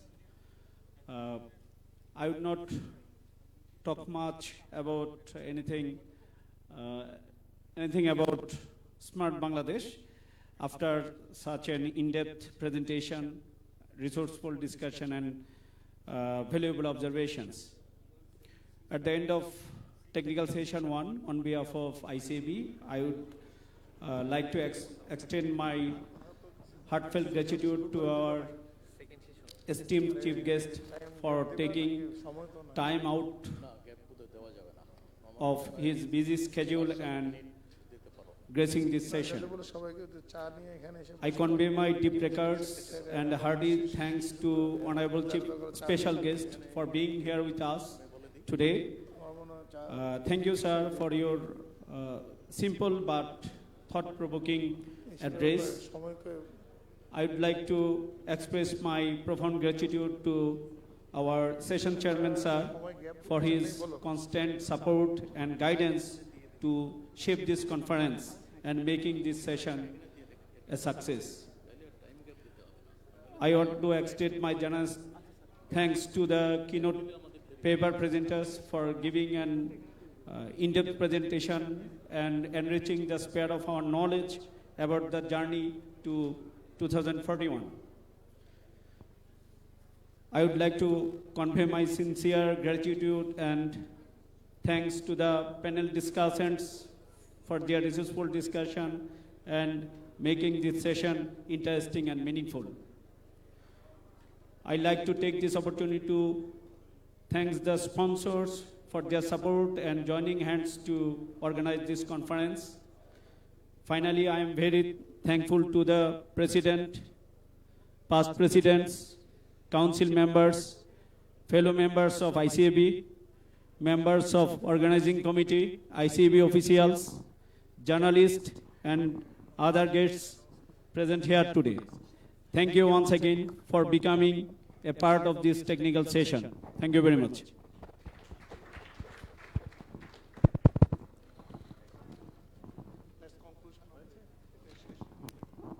Thank you very much. Thank you, sir. Mr. MBM Lutful Hadi FCA, Vice President Operations and Member Services, ICAB. Ladies and gentlemen, that's the end of the